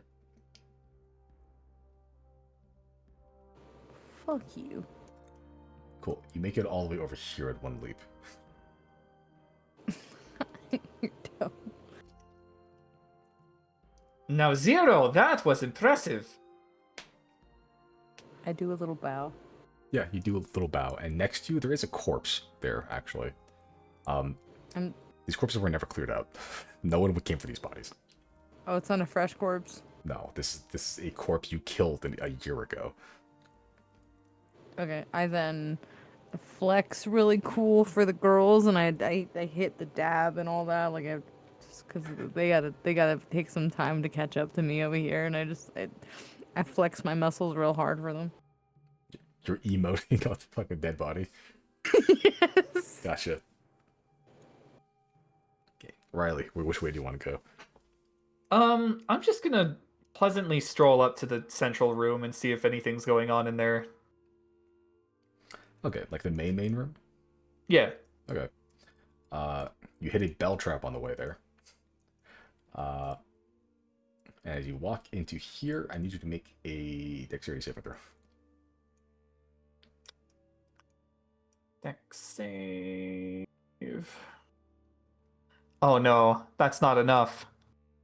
Yeah. For the trap! Call an ambulance, but not for me! Yeah. You hit the pressure plate there. And a dart trap flies out of the, like, I believe it's a dart trap, flies out of the walls around you, and you just stand perfectly still, and then, like, the last one, you just, you kick so perfectly, and then jam the dart back into the hole it came from, forever jamming up the mechanism. Ah, wow, yeah, this place really hasn't been visited by anyone since our last excursion.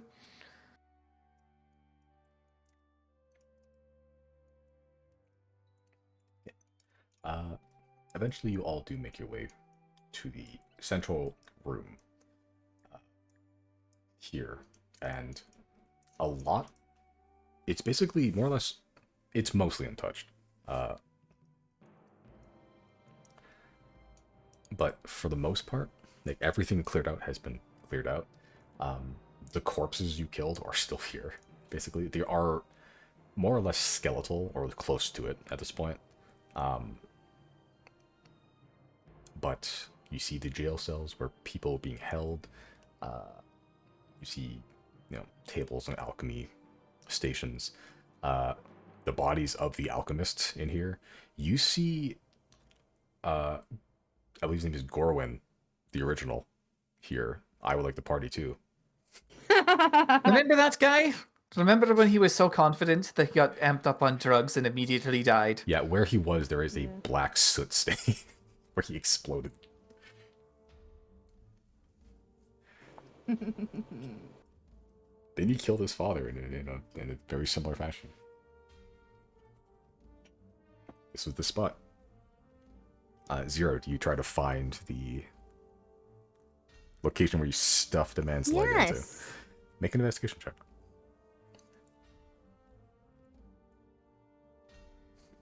Cool. Fuck you. You find a brick that's been so amateurishly hidden away that by some fucking amateur. Wait, that's you. That was you a year ago. You find the brick pretty easily. As you pull it open, there is a skeletal leg in there. I fished that bad boy out. Yeah, it kind of jams up a little bit because you really had to stuff this thing in there, and like, the bone isn't quite yellow with decay, but it's not great. The moment you pull the brick, this stench hits you, like this a wave of this nauseating miasma. Plug it out. Yeah, you thug it out. You smelled dead bodies before. You've been waiting in the dead bodies since you started this whole mess. We've all been dead before here, right? Right.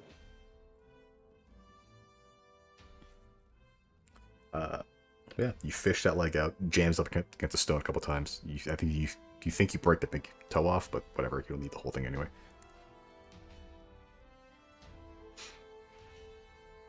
But you have probably Gordon's leg.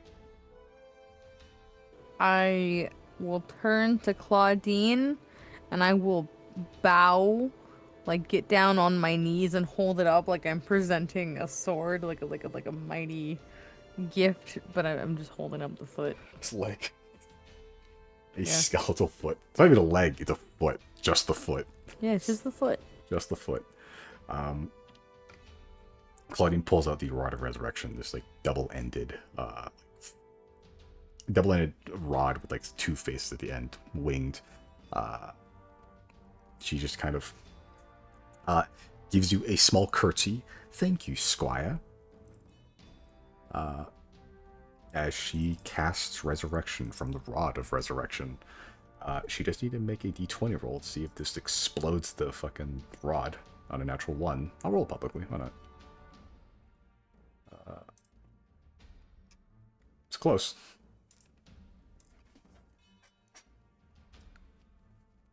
But from the 1 foot, basically, flesh begins to restitch, starting with the catching in the remains of the bone structure, followed by flesh, followed by tendons and sinew, followed by you can hear the tassels of the whipping nervous system just kind of entwining itself around and enmeshing itself with the muscle. And layer by layer, the whole foot is reformed, and then from the foot, it begins to build out. From just above the ankle bone, more bone, meat, and skin begins to fill out the rest of this body. Almost like peeling something off, but it's like peeling something in, if that makes sense. It's just revealing more of body that was not there. As you see, slowly, eventually a whole human man is formed from this 1 foot. Not really athletic, not really unfit, just kind of average looking guy. Average looking human white man. Brown hair, blue eyes. Right. You see a face that for some reason you only met for less than 24 hours, and for some reason you have built a large identity of stuff, like a naming convention around this one man, who for the first time in a year, and probably since the last time you thought about him, really, realistically, Gordon lives again. No clothes, by the way. Schlong is out. Not much to be done about that. Do I Can we have take any some extra clothes? Can we take some clothes off of the corpse? That's crazy. Let me see if I have any extra clothes in my. Chris, that I don't clothing think is I tainted. do. You literally can just make him clothes right now.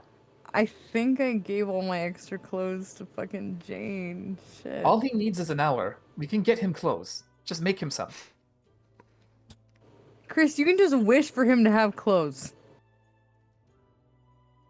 It will take a lot of energy. Yeah, it's Chris, true. no. You have that thing that you strange wizards can do. You can just I make can things. I can only make 3 feet. Well, that's enough. Give the man some pants, some shorts.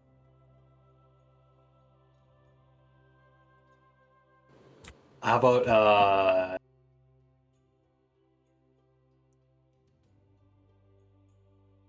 yeah, I'll conjure up maybe some shorts.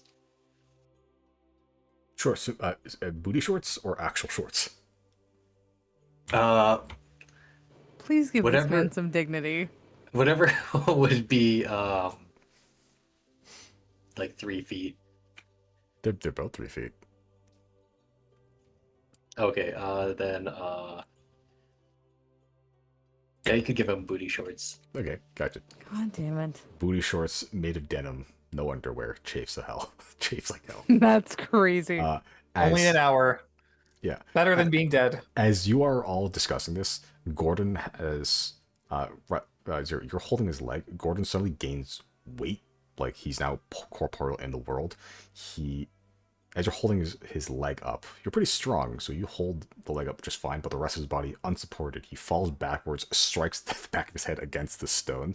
You kind of let go, having this conversation, and he just kind of crawls backwards and curls up next to those barrels, like covering up his dignity and pride. I don't even turn to notice him. I will say to the party, I have Shadowfell ceremonial armor. I'm not sure how much that'll cover. Simon, what does that entail? Is it like a chest plate? What is that? I believe that's the whole shebang. That's tip to tail. Oh yeah, because you know what? I guess walking out of the sewers with the one more person that we walked in with is suspicious regardless of what we do, so do whatever pleases you. Okay, And you know what? I'll point at Gordon. Gordon, what do you want out of this? Oh. What the fuck happened? Hey, Gordon. It's nice to see you. Nice to see you too. Right, so Am I free to go yet? No. You killed No. my friends. yeah, we didn't mean to do that. You know what year it is, Gordon? 1475. Is that right? No. It's a little bit beyond that. He looks around at all the corpses around him. Oh my god. This is unrelated to what you experienced, actually. So, when you were killed, does he say anything after I say you were killed? What? Yeah.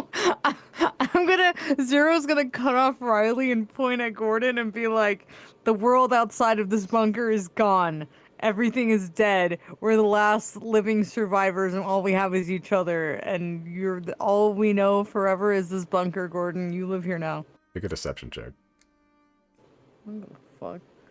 Wait. I get it. It's gonna take me a second.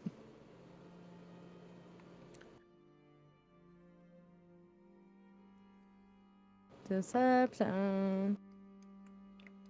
Deception.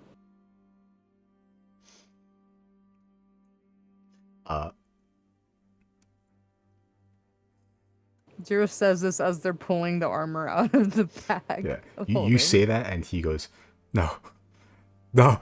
And he gets up, scrambles, knocks over those barrels, and goes, Nancy! And he's rushing towards the door. Riley will intercept and say, "Mate, they were obviously lying to you. Nancy's fine. Make persuasion check.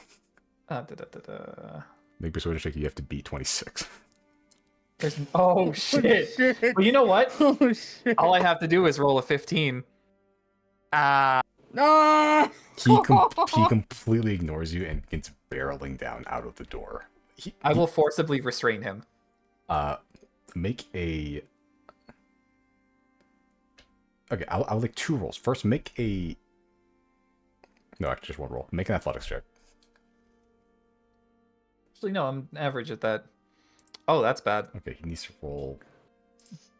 Well, he rolled better. So nothing stops this man from getting to his sister as he escapes. He escapes out of your grasp. Like, he is, again, not muscular. He's just kind of average guy. Blasts past your arm so hard that like your arm gets like thrown back as the force of this man. Power bird stun. Okay, he fucking hits the floor and skids to a halt on his face. Okay, do power word stun. Can they? Let's see. Is he still conscious? Can he hear me? Yeah, for now. Yeah. Okay. Okay. All right. I'm gonna catch up to the doorway to like shout at him and be like, Jesus, Gordon, I'm joking. Calm down. Grow up. God. What is this Jesus you all keep speaking of? It's the second time I've heard this thing. It's one Old world demon. Don't say his name. It's one of the old gods. He fell from grace, so we don't talk about him. Right. Yeah. No. I'll run up and be like, all right. So here's the actual rundown.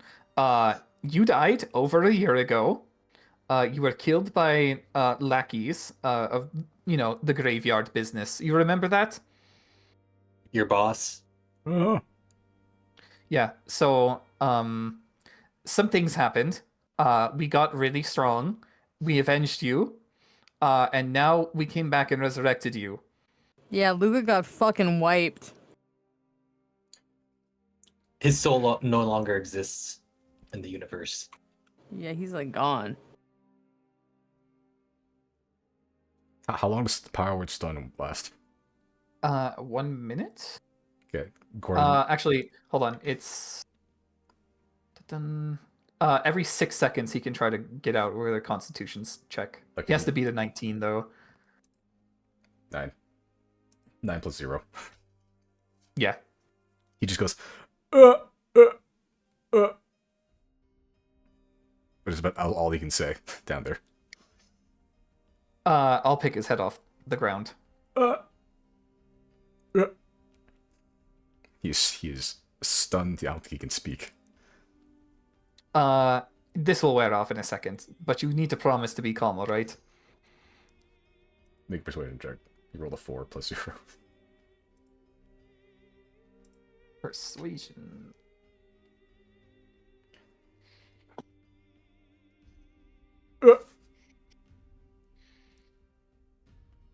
I will release power word stun. Okay, he hits the floor. Just kind of panting heavily. And he's just kind of like grabs the side of his head and just kind of curls up and just like thinks real hard using all 2 brain cells he has.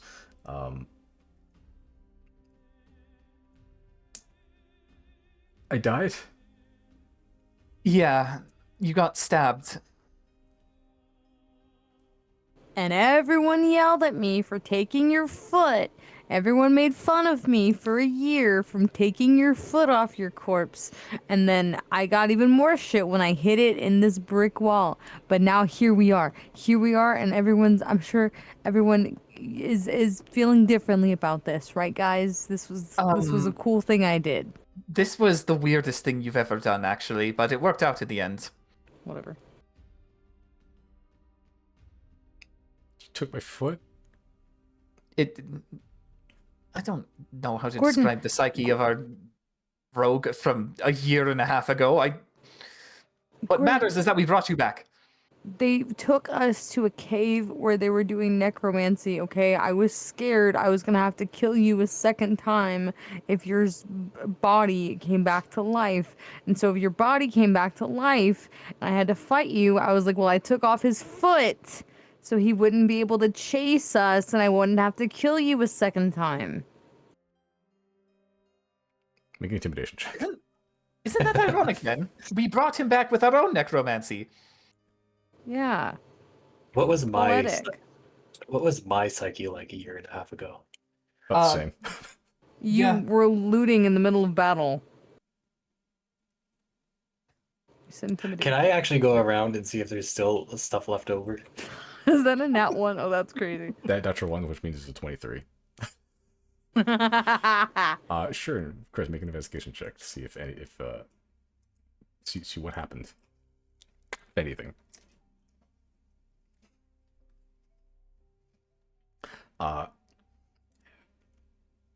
Hey man, look. You guys a year and a half ago were a couple of chuckle fucks, but you did pick this place pretty clean last time. A couple of chuckle bugs. Well, he's not wrong. I tried. Yeah. And failed. This button. I'm just fucking seeing shit now. Yeah. As Zero, you're speaking to Gordon. He is more terrified of you than he even was a year ago. Even with the natural one. My wisdom's bad, so I don't notice. And I turn to Claudine, and I'm gonna like, my eyes light up, and I'm gonna be like, "Oh my god! I remember this was the job where I met you, and I immediately hated you because you tried to pickpocket Jana. Yeah, like in the middle of a fight, you tried to pickpocket Jana, and I realized I hated you, and then I hated you for a little bit, and then I didn't. Hey, remember when Jana was standing on this box of crates? You can see the ghosts as if it was just yesterday. I remember that. Anyway, Gordon, Nancy is fine. We made extra sure she was fine. She's in Fairhaven, and you can visit her whenever you want. How do you know Nancy? We probably found some of your stuff after you died. I don't remember. Do you think we could probably take him to Nancy today? Yeah, we could. Like, Chris will have to do it, but we could theoretically. I give him the ceremonial armor, and I'm assuming Chris gives him the booty shorts. Yeah. He used the booty shorts as underwear. As he wears ceremonial armor. He's the he's the equivalent of like looking like looking like level 1 grunt versus level 100 boss. You know, like Right. immediately. You know what? Riley will give him let's do 20 silver. Mate, go buy some clothing with this, I guess. Yeah, as he looks like the dark demon lord of yore. He kind of 20 silver. He goes, "Oh, thanks. Nancy's okay. You sure?" Well, I guess she could have died of disease in the 5 days we've seen without her around, so It's crazy. I'm not sure, but I'm pretty sure.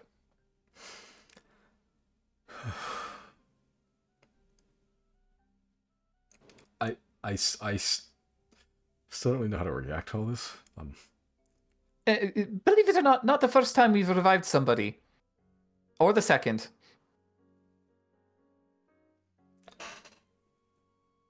Okay.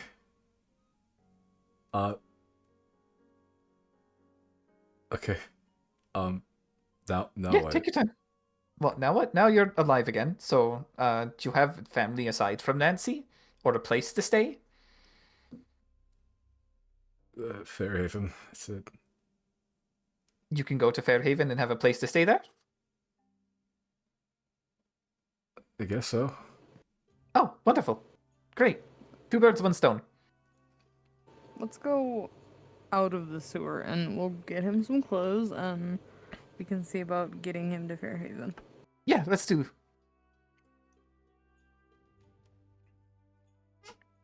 Yeah, admittedly, not a great place to be revived in. We probably should have done this outside, but, well, it's cold outside, so maybe not.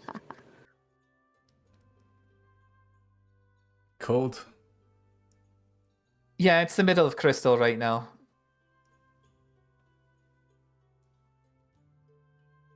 Kind of looks towards you, Chris. Just like, it looks to all of you. It's like, yeah, you three look different. We've been through a lot in the last year and a half. Does my eye look different? Does he still have 3 eyes? I Did the guess sticker fall off? technically, yeah. Part of the enchantment is that the stickers are everlasting, never lose adhesiveness. Oh, that's cool. Yet easy to peel off anyway. Hot adhesive. Taut adhesive, yeah. Okay, I think I just need to get to Fairhaven, then maybe that'll clear my head. Yeah, a natural reaction. And we're happy to comply. And I'm free to go, right? Like, you're not gonna keep you hostage. Wait, did we do that? We did. You know what? Yeah, that seems accurate, doesn't it? Yeah, no, you're not beholden to us. Okay. Have to 20 gold. I mean, I have to get back to Grave Robin after this. No, you don't. Like we said, we dispatched of those people. What? And if you need money, I'll just give you money, dude. Relax. Okay. Thanks. I guess. Yeah, man, you can live a normal life for a month.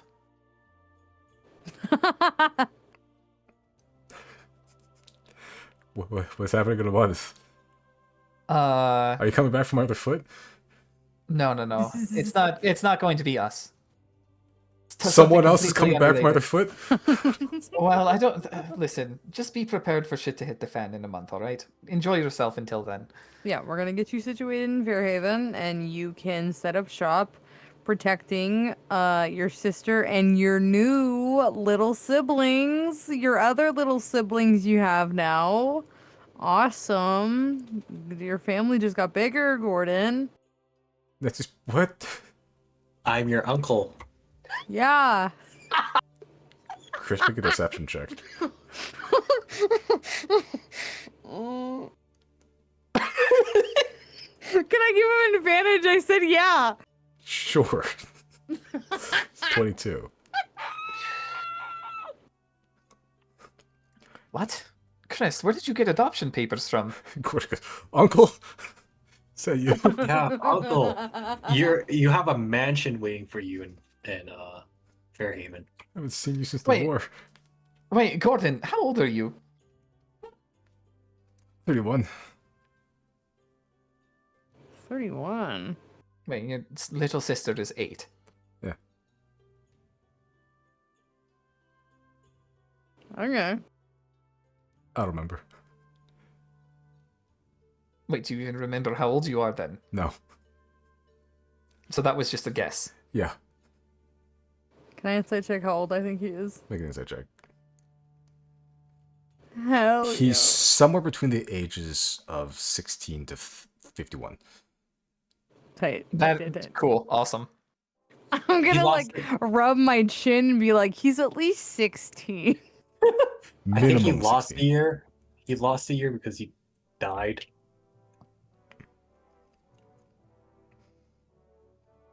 Resurrection magic long enough to intervals is essentially time travel, I guess, yeah. It's like Futurama, except you're dead. Alright, let's not confuse the poor man any longer. Let's get out of here, get him some clothing, get him to Fairhaven, get him to his Oh. sister. Gordon, you know the Grand Arbiter? Like, you know of him, right? You know him? No. Oh, you never heard of him? No. Oh, okay. Well, Have you heard of the king of Drius?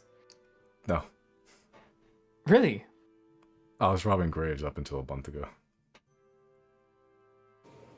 It's a month and a year ago. Year and a month ago. There's a difference. I guess not. I suppose your employment was also unofficial, yes? Yeah. Yeah. That's fine. That means there's no records. That means you're a free man. I don't know what to really do anymore. For money. Well, We'll, For the we'll minute, well- find something for you. Go ahead.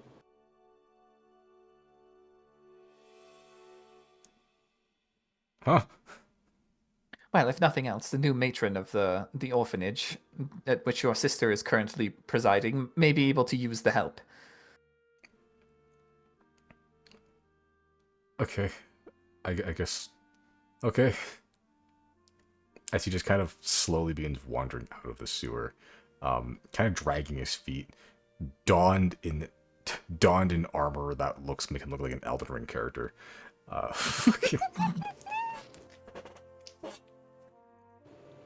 I know it's ceremonial armor, but like, this is AC go up now. It does. He does, but I think he's probably up to like 16.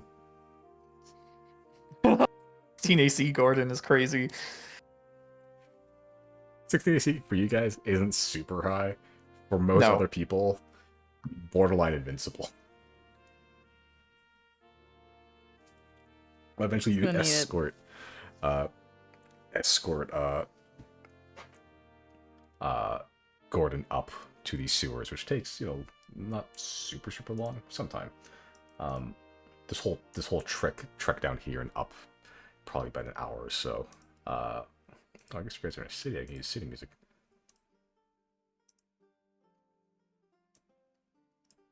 Damn, that thing's all over the place.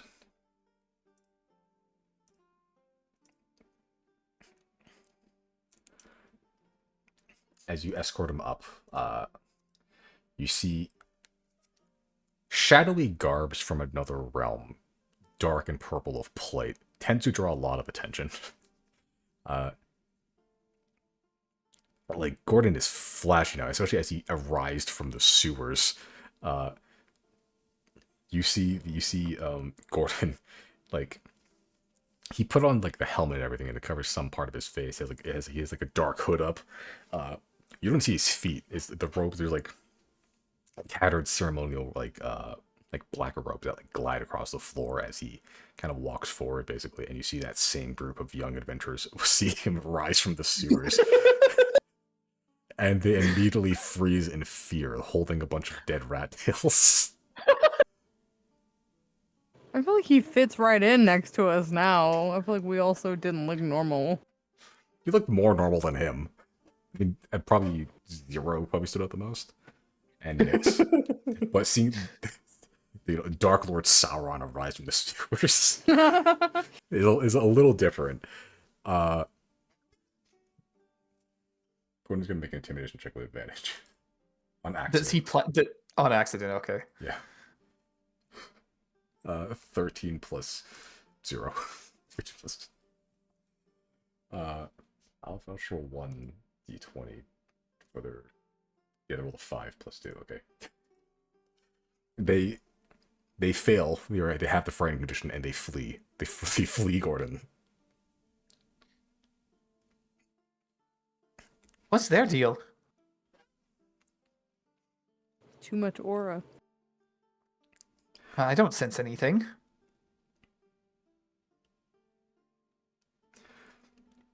You see, one of them returns, the wizard, the elven one with like kind of like this wooden scepter with like a blue, like a red orb at the end of it, and he just goes, "Foul wizard!" as he throws a fireball at Gordon. Which I will get in. Well, hold on. Which one? which hits Gordon and does nothing against him. And just glances off his armor, his new AC.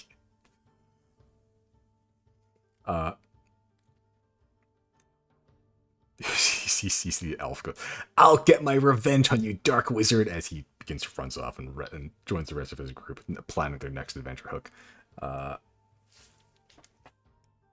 Gordon just turns towards you all. The world is strange now. It was always like this. You just had to look in the right spots. I don't want to look in the right spots.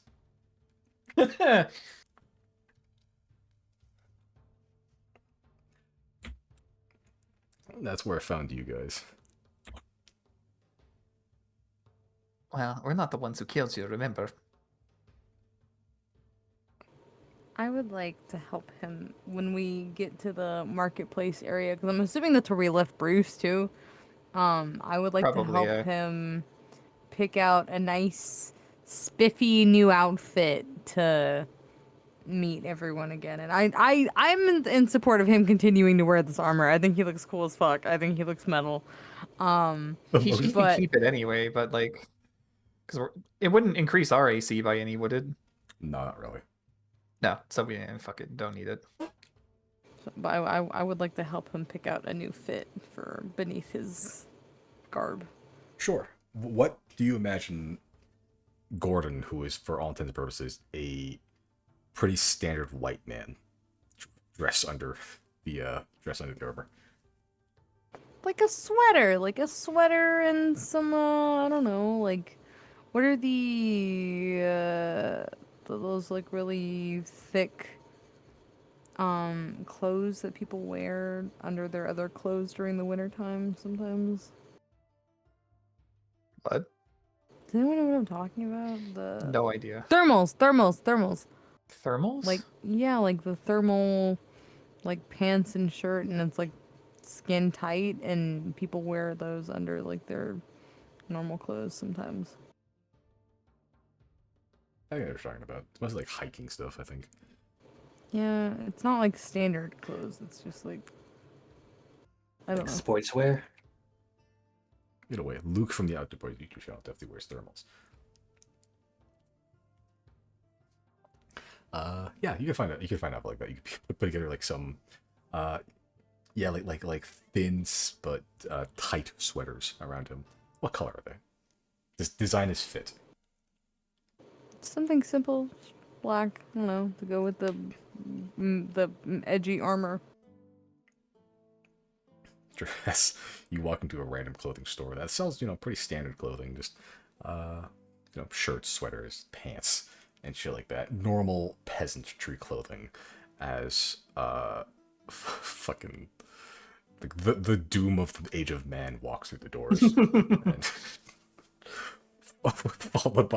followed by his devilish attendant. Scorty just goes from under the helmet, echoing through, and it kind of the echo kind of resounds, and like his voice sounds a little lower, more threatening. Just kind of goes, "I would like a sweater, please." And eventually, the clerk, piss afraid, it helps design an outfit, and gets less afraid as emerging from the armor is just a guy. More or less default guy, and yeah, let's say it's not super expensive. Let's call it a gold for the whole fit. Most of it's just the boots, to be honest. Should we get him a magic item? I don't see why not. What do they got around here? Because I forgot, Simon, Imus is the capital, right? No. Pepis. Okay, then what was this then? It was This like was the second biggest city. Okay. Yeah, it's still a bustling city. It doesn't look like it on the map, but it is. Let's imagine it is. Let's use our D&D imagination and pretend this city is way bigger. Wasn't it like the trade capital or something like that? It's definitely, yes, pretty much. Like a lot of goods pass through Imus. Mostly like gemstones and like riches from Tetscat passing through Fairhaven to Imus. That's like the first place it goes to, where it then gets distributed around the continent from there.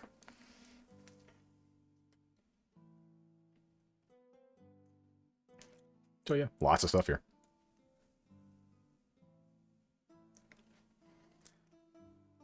There's a question I forgot. Was there a question I forgot? I think Zia wants here.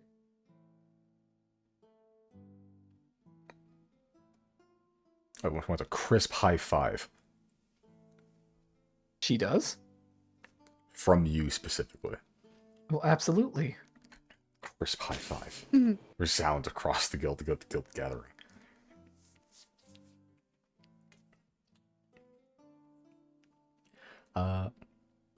She might want a dress, actually. Like a nice dress. Not a party dress, but like, like one that you would wear to like a fancy outing. Sure. 10 gold. You know what, Riley? We'll grab like some fancy clothes too. 20 gold. Yeah, You easily get, done. do you get a tux? Do you get a cool robe? May as well. Sure, you have fancy clothes, however that manifests as you want it. 20 gold it is. Done. Yeah, for both you and Zia. Okay, there's no other business in Imus. Are you teleporting to Fairhaven?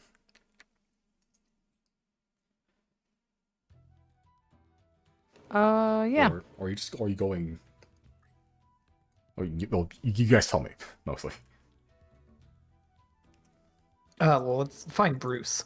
Yeah. Yeah, Bruce used a good portion of his money to buy hay for the horses, and a bunch of food for himself, and also he's not doing a great job of it, but he's trying to sneak, especially because due to his size, he's trying to sneak what is essentially a 40-ounce bottle of hard liquor underneath all of this. Like he's trying to steal it or smuggle it home. You're not entirely sure. It could be both, to be honest. Okay.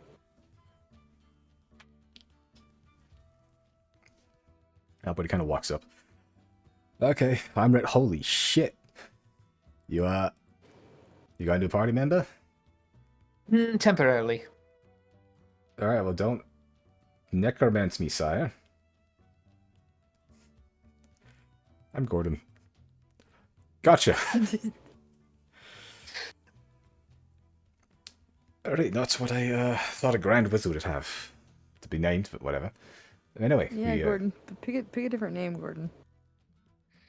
No. He needs to be identifiable to Nancy. I just meant while he's on the road right now.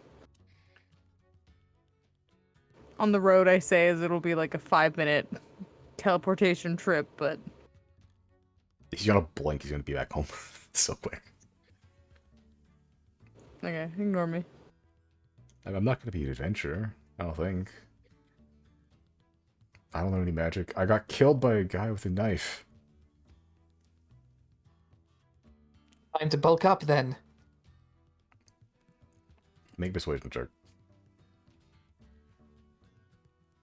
Hmm.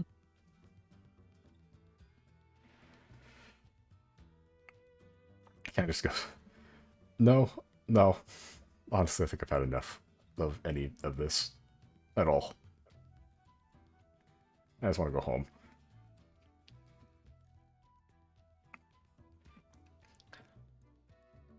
As Bruce kind of walks up. And to home we go. So, back to the Cape then, yeah? Ape? Yeah, I mean, I'm not gonna fucking walk back from here. Oh, the keep. I thought you said the cape. A Cape. Ah, yes. He has a cape, teleporters. pointing to Gordon. Teleporters, do your thing. Do we have enough? I mean, like, is this our max amount of people with Bruce and Gordon that we can teleport to? Yes, because you have the three of you, the three gals, and 2 extras, which would be Gordon and Bruce. That's 8 total. Okay. Yeah, we didn't Not- take Polaris or anyone, right? No. Okay. We're going to Fairhaven? Yeah, I think I'll probably give Chris something. I don't know. I'm sure I have something to teleport us there quick. Just because I think that was one of the cities I was hitting whenever I was stealing. Yeah, I think I'm pretty sure last time you went to Fairhaven, you got something too. Okay. So you teleport to Fairhaven. Let's sigh. Pretty easy.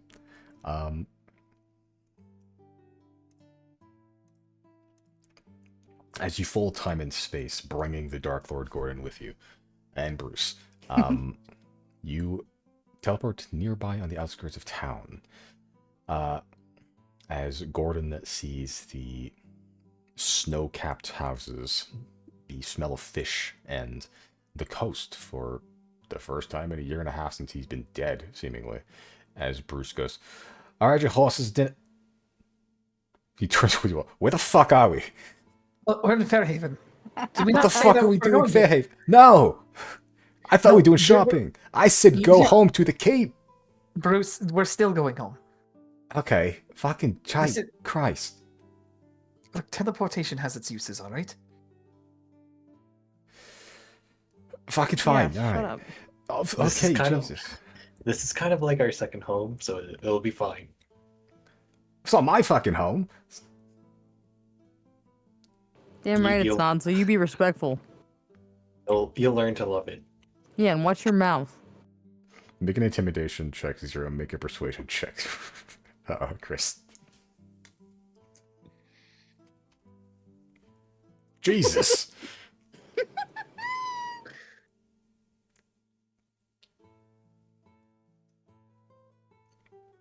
Okay. There's two things you can glean from Bruce's demeanor. One, he will not love it here. He will not learn to love it here. But he will shut his mouth as the moment you say "shut your mouth," 0. He just kind of he just goes and he just looks down, just like purses his lips. He's like, "I'm not saying shit anymore. Never mind." To be fair, I said watch his mouth. I said watch your mouth and wipe your feet. Yeah. So he's carrying truly a comedic like stack of hay on his back, and other supplies and shit. Mostly just horses, like horse hay. And he just kind of has to carry all that until you guys are done here. But you look out to Gordon, and he just, the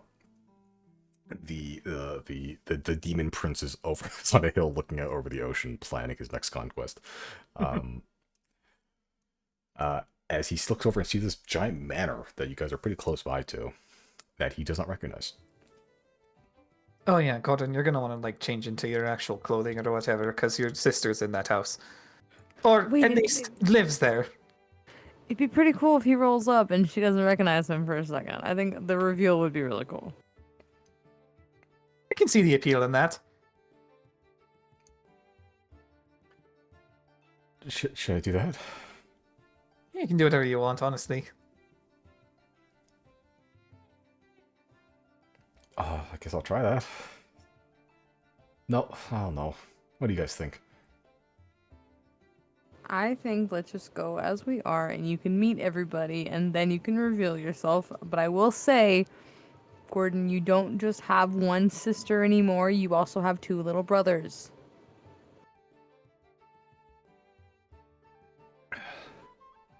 I don't know what that means, but okay. It's an orphanage. No, it's not. Not anymore. Well, yeah, I guess you're right.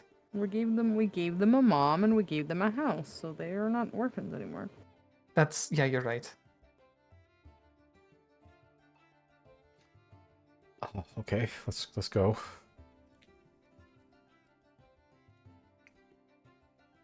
As you guide Gordon to the house on the hill, this mahogany red 2-storied manor, basically overlooking the town. Just kind of way sequestered away from the rest of the town, to be honest, but close enough that it's you can still see over to the town. But walking up its cobblestone steps and making your way to the front door, there is a large knocker on the front door. As Gordon goes for it, kind of pauses for a moment, takes a deep breath and exhales before grabbing the knocker and slamming it a couple times. As you see a woman eventually open the door, an elderly woman, one you recognized literally a couple days ago, Lydia, if I recall her name is correctly. I think that's correct. She just kind of goes, hello, hi, and just kind of pauses for a bit as you all see a bunch of kids are also there. They were just kind of running around, and they just kind of pause as they see the fucking Lord of the Underworld at the front door. Notably, you see a ever-rising silver figure behind the kids, coming from the silver orb, begin to just kind of grow in size. and it looks like it's about to Oh, I forgot skewer the about- Dark Lord.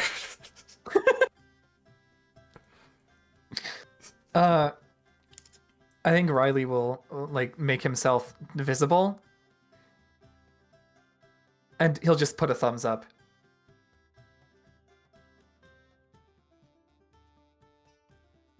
Make a persuasion check for conveying the message properly.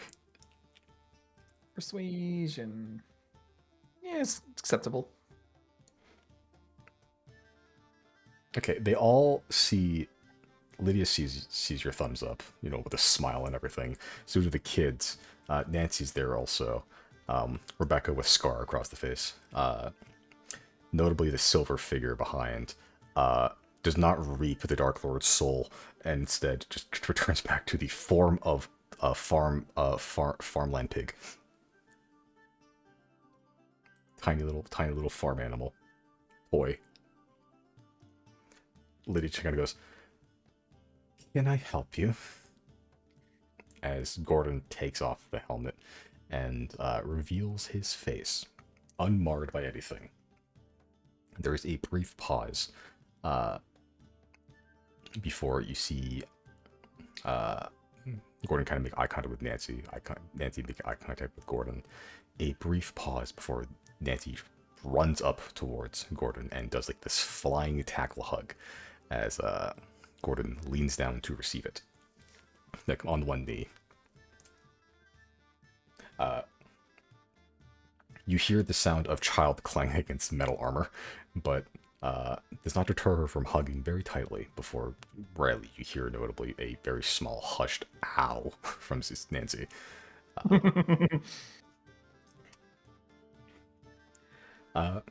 Yeah, they hold each other for a long while.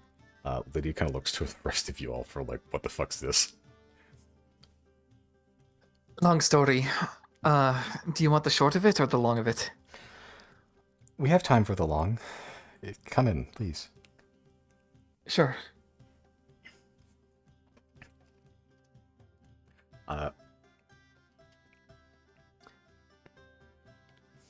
Yeah, as you're all invited in, Lydia makes some tea as you kind of just walk past Gordon and Nancy. We're still hugging at the doorway. Rebecca very loudly stomps her feet, points accusingly towards Gordon, and goes, "You're supposed to be dead!" It's crazy. Wait, did we? Hold on. How does she know that? I mean, Gordon used to live here. Right, but how does she Very know? enough. How does she know that Gordon died? Just guessed, mostly.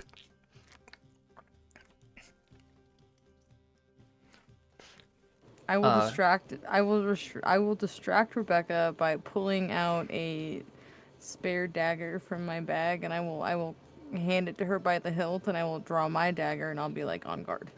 I'll Rebecca- begin. Rebecca isn't an orphan, right? She has a family. No, she She's has a just visiting family. lot? She just lives. She has a family. She has family. She has a living mother and sisters and brother. She just visits quite frequently. Wait, is Rebecca from Reese's? Rebecca is the sister of Randall, who used to work at Reese's Rest. Oh, Randall's sister. Okay. Yeah. This is like her second house, more or less, though. Right. Okay. Yeah, she's not technically an orphan. She just hangs out with the orphans quite a bit. Yeah. No. That. Okay. Fair enough. All right. Riley will then, I guess, break the ice with Lydia. Yeah. So, Rebecca is kind of right about that. A year and a half ago, we got involved with some shady business. We ended up meeting Gordon, and I guess we took him hostage at one point. And then his betrayal of the previous faction caused the previous faction to literally kill him. And we have been waiting and biding our time to revive him, and it finally happened just now. He's Nancy's older brother. I believe Nancy did make a few mentions of an older brother, but she was under the impression that he was on business away somewhere. Yeah. Business, death, same things, right? Ah, I see.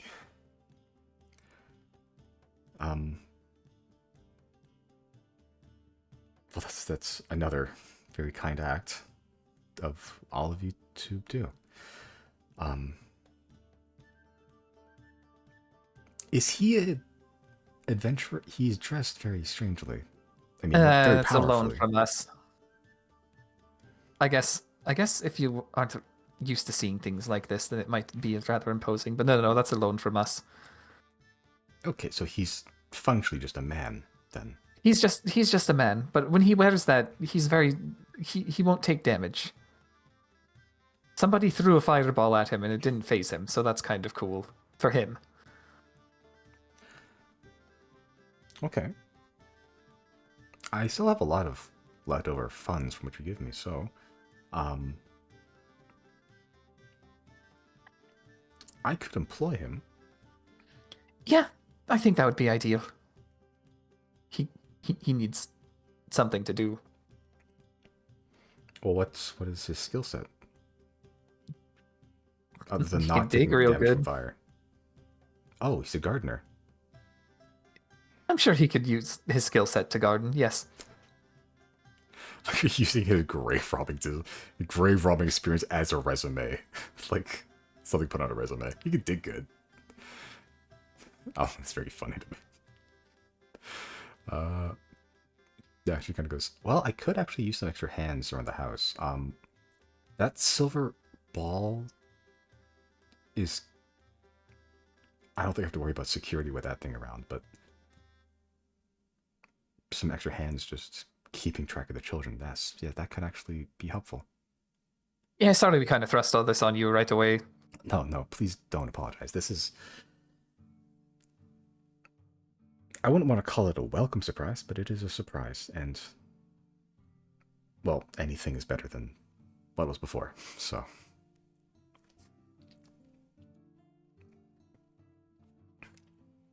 I just would like to know Gordon a bit more before I make any final decisions, but I don't want to separate the siblings if I can help it. Yeah, I mean, we reunited them for a reason. We literally brought him back from rot and decay for this moment, so... well, hopefully not just for this moment, hopefully for all moments to come as well, right? Yes, I'll try to make sure that it's every moment I can. Well, thank you for this gift again. Yeah, we do what comes to our mind, I guess.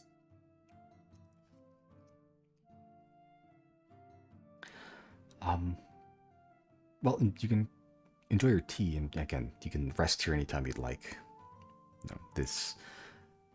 well, I was going to say my home is your home, but I think you made this house anyway. So this is your home, and I'm just kind of renting it for now.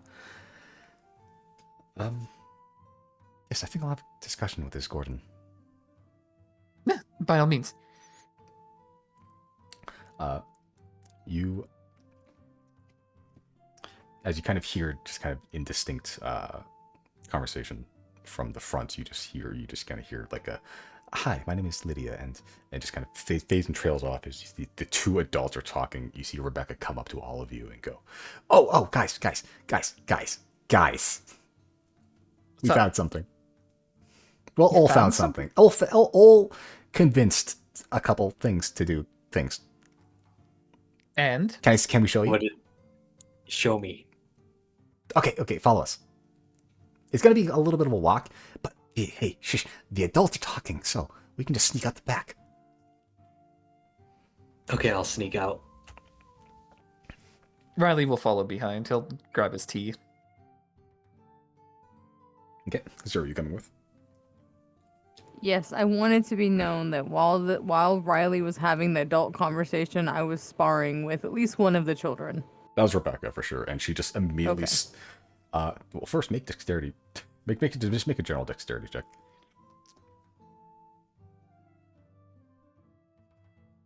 I will gladly. 24. 6. 6 plus 1. You are in total control of how you want this sparring match to go. Like, you could win, you could lose if you really wanted to, fake losing. However you want, you could go to a stalemate if you really wanted to. I really want it to come off that me and her are like a solid match fighting. Like I'm barely able to hold her off. She, yeah, it's as very Princess Bride as you guys are like fighting to a stalemate basically, as like eventually she's getting like the better like upper hand, and just go like on guard, have at thee, before suddenly remembering something, which is what she talks about to Riley, and just goes oh, and just throws the dagger into the floorboards and then runs towards Riley, like just like a split decision to just be like okay, I'm done. Did they have ADHD tests in this world? No, they did not. Rebecca probably has it. Me too. Me too. Ol probably has autism. Kit probably has depression. That's crazy. That's What, crazy. what do I What the have? fucking... Yes. Psychopathy. Yes. I think. Yes. yeah. Have it all. You have it all. You're the Ash Ketchum of mental illness. That's crazy. All right, what does the child want to show us? They drag you out of the house. Well, you follow them, as so do the rest. Who wants to stay behind with the adults, actually? I'll say Nyx does. She's interested, but she doesn't really want to leave these two like adults alone in this house in the dark, where all the kids just kind of like left suddenly. So she's gonna stay behind. Oh, yeah, for this one. That's a good point. So she'll just be like, "I'll be here to cover a basis. It's fine." Zia's interested. Claudine's interested. They drag you out. They drag you out of the house entirely, out the back, and they kind of loop back through the garden. You see the garden's pretty well appointed, but it's not like finished. Seems Lydia has quite her hands full, so maybe she's not. Maybe Gordon can be a green thumb here. Who knows? They drag you out far into the beach, where you killed a water hag, sea hag, not that, like a year and a half ago. Back to that fucking cave, actually, with a Kuatoa, where you first met a Chem. You see a bunch of boulders across the beach, which you know better now than to touch, because one almost dragged you into the ocean last time, Chris. Heal down.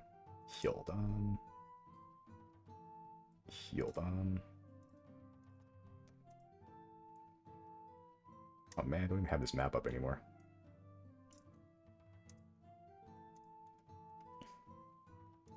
Healed on. I can fix this. Healed on.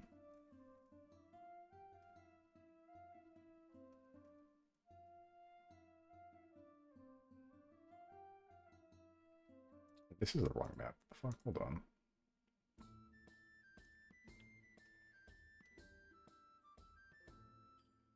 Hey, out of curiosity, did we stumble upon the thing that you were thinking of?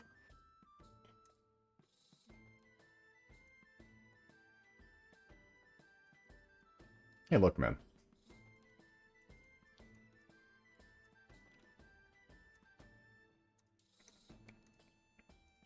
Puck.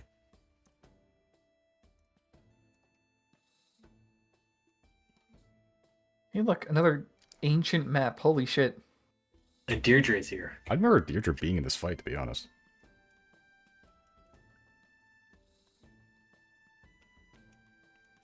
I don't think Oh, she this was the Hague. This was the Hague. Yeah. Hag singular. Yeah, the one. There were more. But that was a do- different map. Yeah. I do remember this one because this was like where I found the Vanderhoff ritual, I think. No, that was well, it was part of the same quest line, more or less. But that was a different area. Is this central pillar here? Is that where Zero found a chem to begin with? Yep. Yeah. Oh okay. wait, oh yeah, it was that. Yeah. This is early map. I think the Hag map, the later one had like the Dungeon Painter Studio. Yeah, that's where I got my son. You got my son. God, yeah. What did you name him again? I can't remember. It was something fucked up, I'm sure. You make your way to that cave, the Cove of Whispers, it was called. Hmm. And I'm gonna turn to the children and I'm gonna ask them, why are you guys out this far? it's Rebecca just goes, shh, shh, shh, she puts her fingers up to her lips. You guys get there to the central chamber eventually, but you do remember that fucking there's a tunnel made of water, like underwater entirely, and you're like, okay, this must surely be the end. And you see Ol, who's also there with you, and Kit, who is also with you. Ol straight up casts water breathing on everyone here. Basically, he just pulls. He has this little like tiny little like kitty pouch of material components, and he casts water breathing on all of you as he just submerges Homer Simpson style into the water. Yeah, all the kids eventually. At some point, they explored this place with the help of Ol, as they just begin swimming to the other side. I'm assuming you guys all follow. Yeah. Yeah. Yeah. On the other side, I'm not going to put them on the map. On the other side, you see a gaggle of Kuatoa. A good amount of Kuatoa. I would say anywhere between the ballpark of like 8 to 13 Kuatoa, just kind of on the other side here. And they're all just kind of huddled together. What looks like they're playing cards, like human games.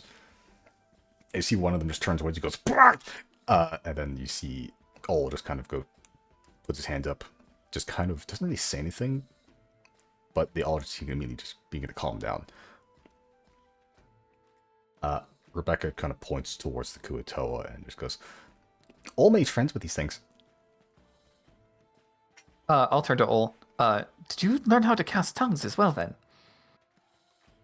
No, just it's just easy to learn words and hear what people are saying if you just listen. That's what Andreas told me. I think it works. Can I insight that and see if there's anything magical? Make an insight check. Or I say make a. It is insight. Actually, on probably be Ol, but make a nature check in this one. The insight check will still stand though. That's better. Okay. Two things. You get the sense that there is something deeper going on with Ol.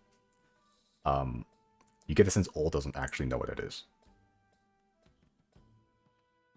You're not a druid or anything. You're not like a fucking studied like primal magic kind of guy. So the exact nature of what's going on with Ol is not really known to you. But you're not unfamiliar with magic. There is something deeper going on with, yeah.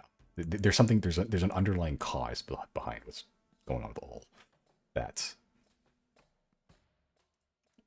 maybe that's like the source of the druidic powers, or if he's just being taught like he said he is.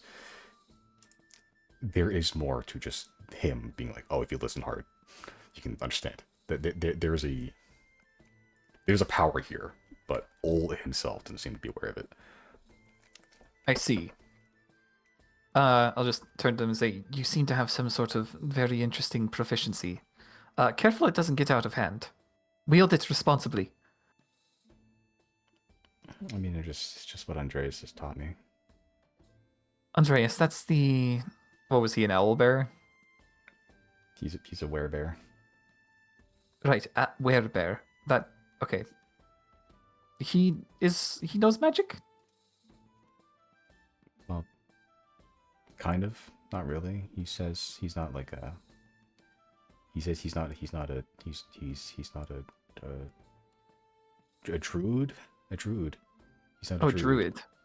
Yeah. But he knows nature stuff, so.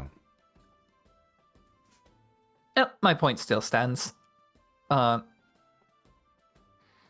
turn to Rebecca. So what's interesting about their Kuatoa friends then? Okay, so guys, kind of looking at the Kuta.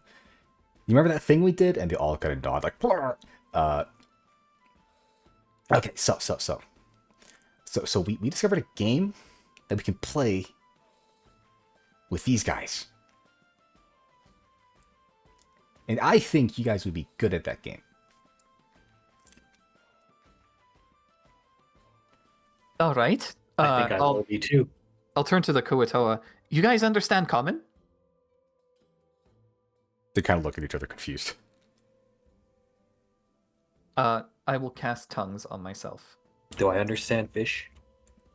Do you understand fish? Is fish one of your languages, Chris? It is not. Then unfortunately you cannot speak fish. Yeah, I'll cast tongues, and then I'll ask again. Do you guys speak common? Good sir, nay. The common tongue is not amongst our common parlance. Wait, so I hate him. hold on a second. What exactly do you hear the small ones speak? Why, they speak clearly and concisely, good fellow. Fascinating. I'll turn to Chris. Chris, can you figure out if they're under the influence of the spell tongues? I'll turn towards Kuatoa. To be clear, I'm using magic to communicate with you right now. I don't speak. What would you call your language? Kuatoan. Fascinating. Your blurbs and gurbles are very well nuanced. You say this is the work of arcane practitioner. Yes, essentially what's happening is that my mother tongue is being translated into yours via some sort of magical channel. Truly a wondrous concept. Zero, all you hear is just this fucking gurgling at all times from every Kuatoa at once.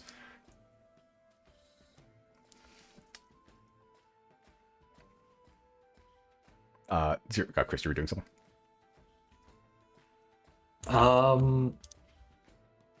I guess I could do detect magic as a ritual. Sure, we can take 10 minutes doing that. As you're poking at the ground.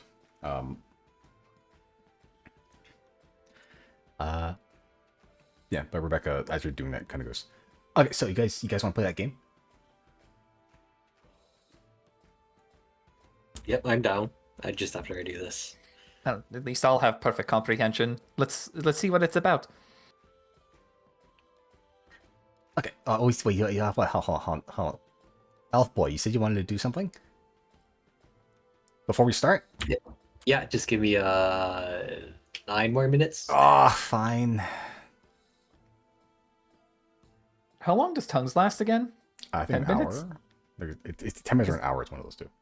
Let's check. It is 1 hour. Okay, I that's think it's fine. an hour. Yeah. All right, yeah, we can wait. Which of the kids are with us? Rebecca, Noel, All of them except Nancy. No, even Nancy. Oh, Even Nancy? Okay. Oh, she split off. Okay, interesting. Actually, No. I think Nancy's probably with her brother, right? I think so. Actually, Yeah. So the 3 kids then. It's fine. I will. When Chris says, "Give me time," I will quickly arm the 3 children and then begin sparring 3-on-1. okay. with real weapons. What weapons are you giving to each? Just regular daggers. Regular Well, daggers. no. Okay. What else do I got? I have other daggers. I think I have a frost. Yeah, I have an elder frost dagger. I have I have some kind of bone blade I'd gotten from Narset, I think. Oh yeah, I think that was like a dagger made of dragon bone, if I recall. Yeah, so I'll give one of them the elder frost. I'll give one of them the dragon bone, and I'll give the other one just a normal dagger. Okay. Which kid are you giving to which? I'll give the dragon bone dagger to Rebecca. I'll give the elder frost to Ol, and I'll give the normal one to Kit. Okay. Are they allowed to keep these daggers, or are you taking them back after? They can probably keep them. I'll make a note. Becca has the Elder Frost. Do I have any other cool daggers? I feel bad giving Kit just a normal one. Signed normal by the adventurer. Signed normal at birth. Let me see. Hold on. Please hold while I look. I give Kit the It truth won't be seer. magic. I thought about it for just the fight, but I want to give him something he can keep. Hold on, let me look. Give me like 60 seconds. Rim world when you arm your children with LMGs. You should not be harming your children. The raiders will fight them. Didn't stop you, now did it? It does stop me, actually. Does it? I unarm them and I make them run away from combat. I've given my best shooter, who is an 11-year-old, a sniper rifle. His name is Steroid. Out of curiosity, what difficulty are you playing His on? name is Steroid. It is Steroid. Sorry, what was it? What difficulty are you playing on? Just in the standard. It's honestly plenty hard just because it's fucking... I have such a high, like, wealth and my defenses are so shit that it's still kind of rough. But, yeah. I kind of want to increase the difficulty at some point. Yeah, I've been playing on Strive to Survive. Yeah, but that might be And better call. My current run is doing really well. I think it's kind of hard for it to come extended because a single headshot could kill every colonist. Yeah, but you just press on. But it's how did it say it? Yeah, exactly. But when one falls, 2 more take its place. I was expecting Misty to chime in there. I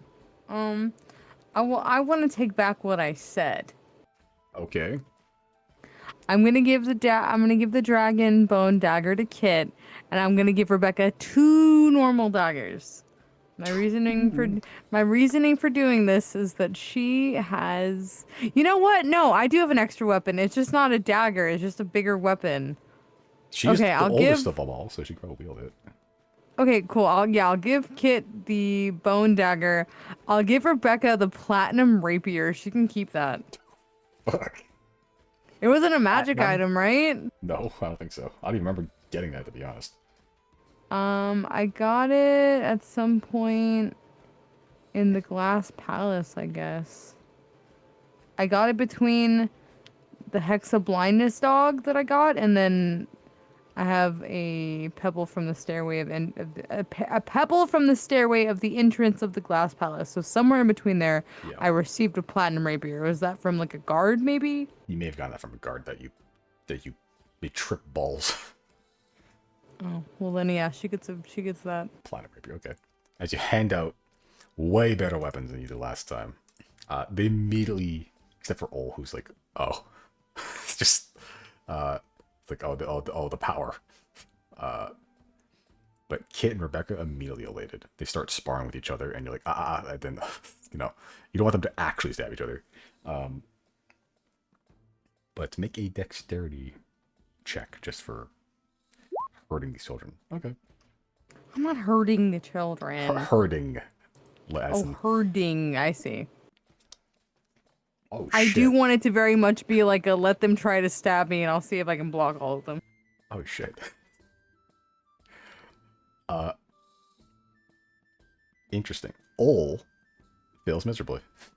He tries to stab you. He is a druid in training. He is not a weaponsy kind of person. But he tries anyway. He just he's poking and like you're not even really trying that hard to like disarm him or anything, but he actually disarms himself basically by like tripping and falling. Rebecca is like, with a rapier. It is an adult-sized rapier, so it is like a little heavy, so it's kind of clunky in her hand. But she's swinging it, which is not how you really want to use a rapier. But she's swinging it, and again, you're easily deflecting. What surprises you the most is Kit, who takes the dragon bone dagger, takes up not really a stance, but he just kind of he stances up, I suppose, in front of you with this serious expression on his face. Like he was happy before, but the moment he actually gets in front of you,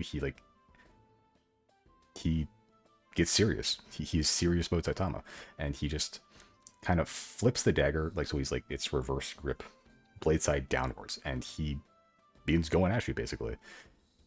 And the weirdest part is he's actually pretty good at it. Like there are couple moments where you are caught off guard, actually, and like he is quick. He is fast. He's nimble. He glides through your legs at some point, and like maybe by accident, maybe on purpose, he does slash at your heels. for a point of damage, doubled to 2. Damn it. As the moment he does that, he goes, "Oh, I'm sorry." But like that was a genuine maneuver that did catch you off guard. As he's apologizing, I just keep going. I'm not going to give him a chance to apologize. Okay, as you just keep going, and for the remainder, I'll of... even like correct that behavior and be like, don't let your guard down. Yeah, and the moment and you say that, he just goes, "Okay," and he begins more or less training as Rebecca and Ol just kind of watch because they were play fighting. Kit is locked in. He rolled a 17 plus 1 on his That's crazy. Yeah. He did overpower you this one moment. For 2 damage. For That 2 was damage. boosted. Boosted, yeah.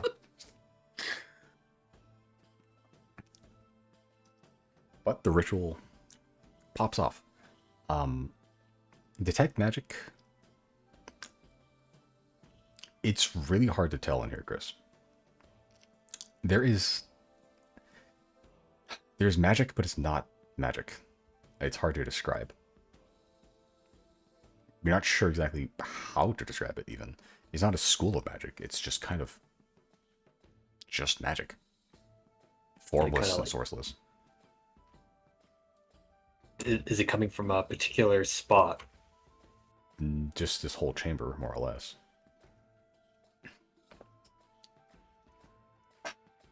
Interesting. Is there any specific magics, like, from coming off of us? You detect all the magic you're expecting.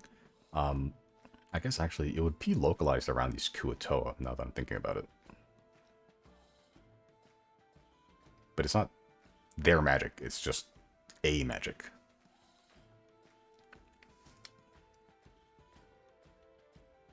And what is the nature of it? Hard to tell. Not from here, that's for sure. It's very alien, but not literally alien as the one you've been fighting. It's just unfamiliar.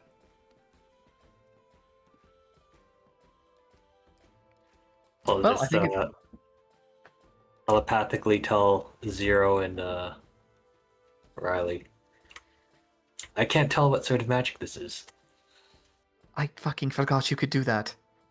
Horrifying, but okay.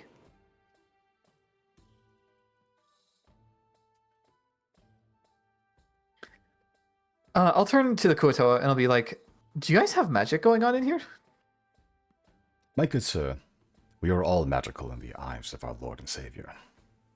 Who is... The ever-shining star in the night sky. That which burn Riley, well- brightest, or burneth out. Oh, As they all begin to just hum in unison, you see this image of a star kind of appear above them. All of you do. As Rebecca goes, "Yes, it's starting!" and kind of like throws up her hands. As it from within the image of this golden star, a ring of lights appear around it. And this ruggedly handsome, beautifully handsome man appears in the middle of it. It's Bernie, isn't it? It is one Bernie star, right? Bernie! You saw fit to come help us again. Oh, not to come help you, my dear boy. To exploit you for views. It helps us in the end. I don't know about what's going on in your multiverse, but ours is in trouble and we could use the help. As long as I get famous.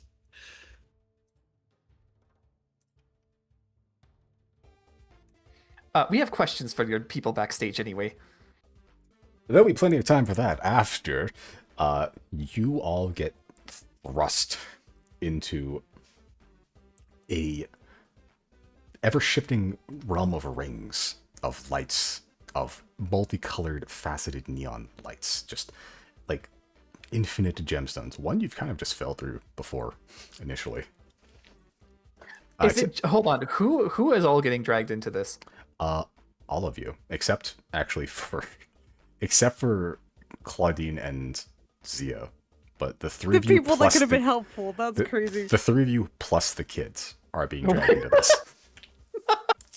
Nyx didn't come with us, right? No. No, she didn't. So you all get pulled into the Showtime dimension. You find yourself back in that backstage area, with like these various creatures polishing you up, putting on makeup and stuff. Rebecca just going woo this whole time as like raising her hands as like people are like fucking twiddling with her like her face, like make sure you guys like blush and like everything on. You see that one rabbit woman look directly at you, Zero. Take all her personal belongings out of her pocket, puts them on a desk far away, and before going to do your makeup. Whatever. Yeah, Riley, they speak common, right? You're not sure. They just never spoke to you before. I will. Well, hold on. Tongue should still be active. Actually, I'll turn to the rabbit woman and say, "Hi, sorry about last time. Your interesting screen in a box. We still haven't figured it out."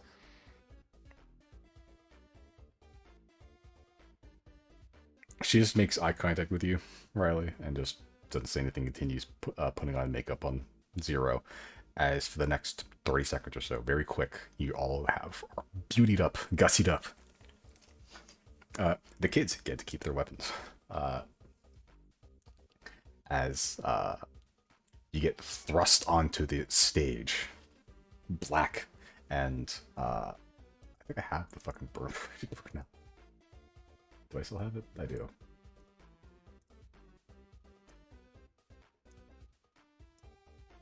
Oh god. Generico stage. Stage photo. For vibes.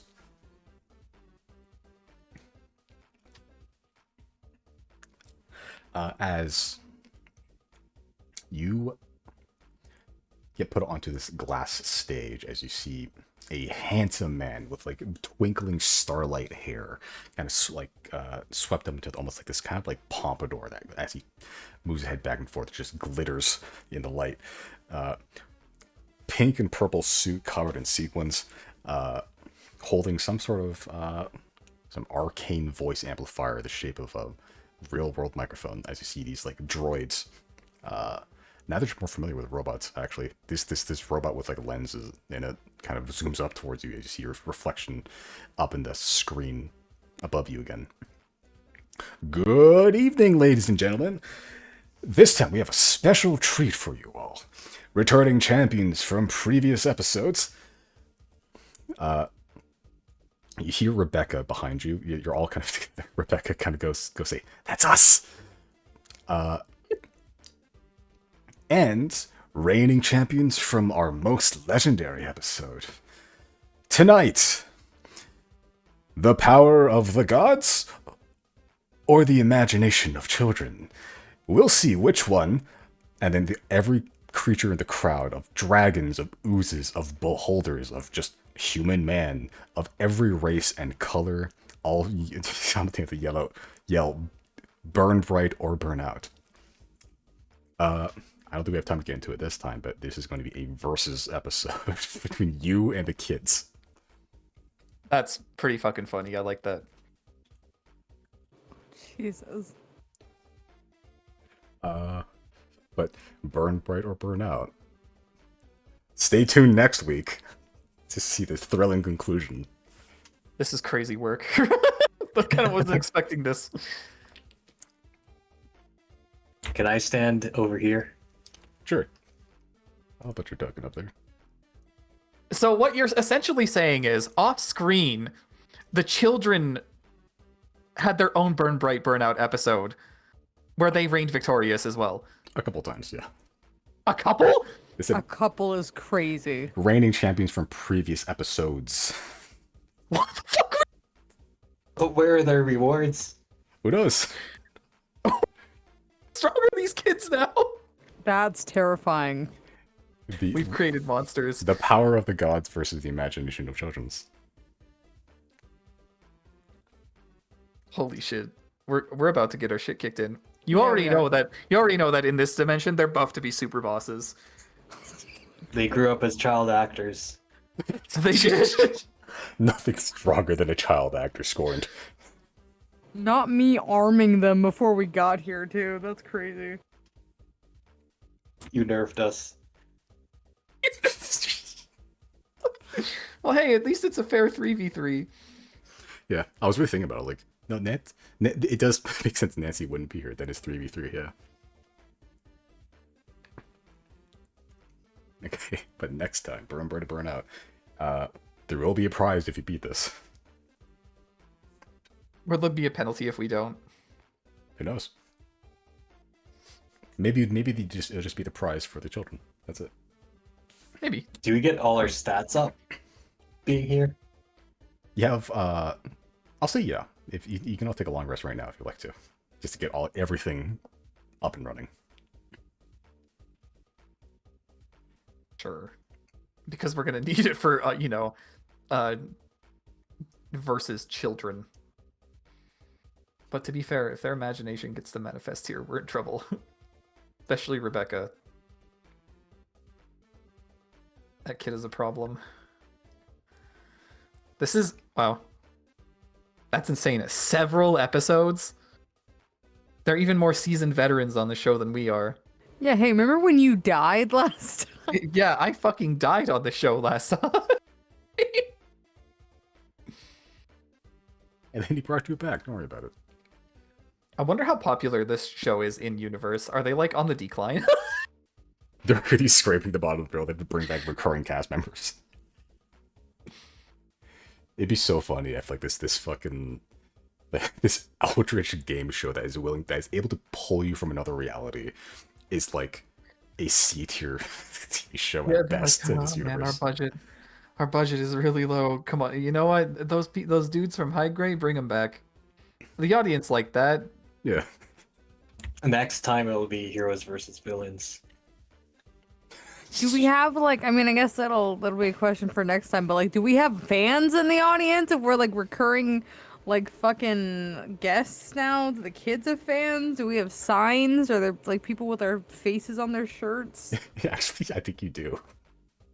That's insane. You see one dragon the size of a skyscraper hold up a giant sign the size of a fucking football field that says "I love you, Zodiacs."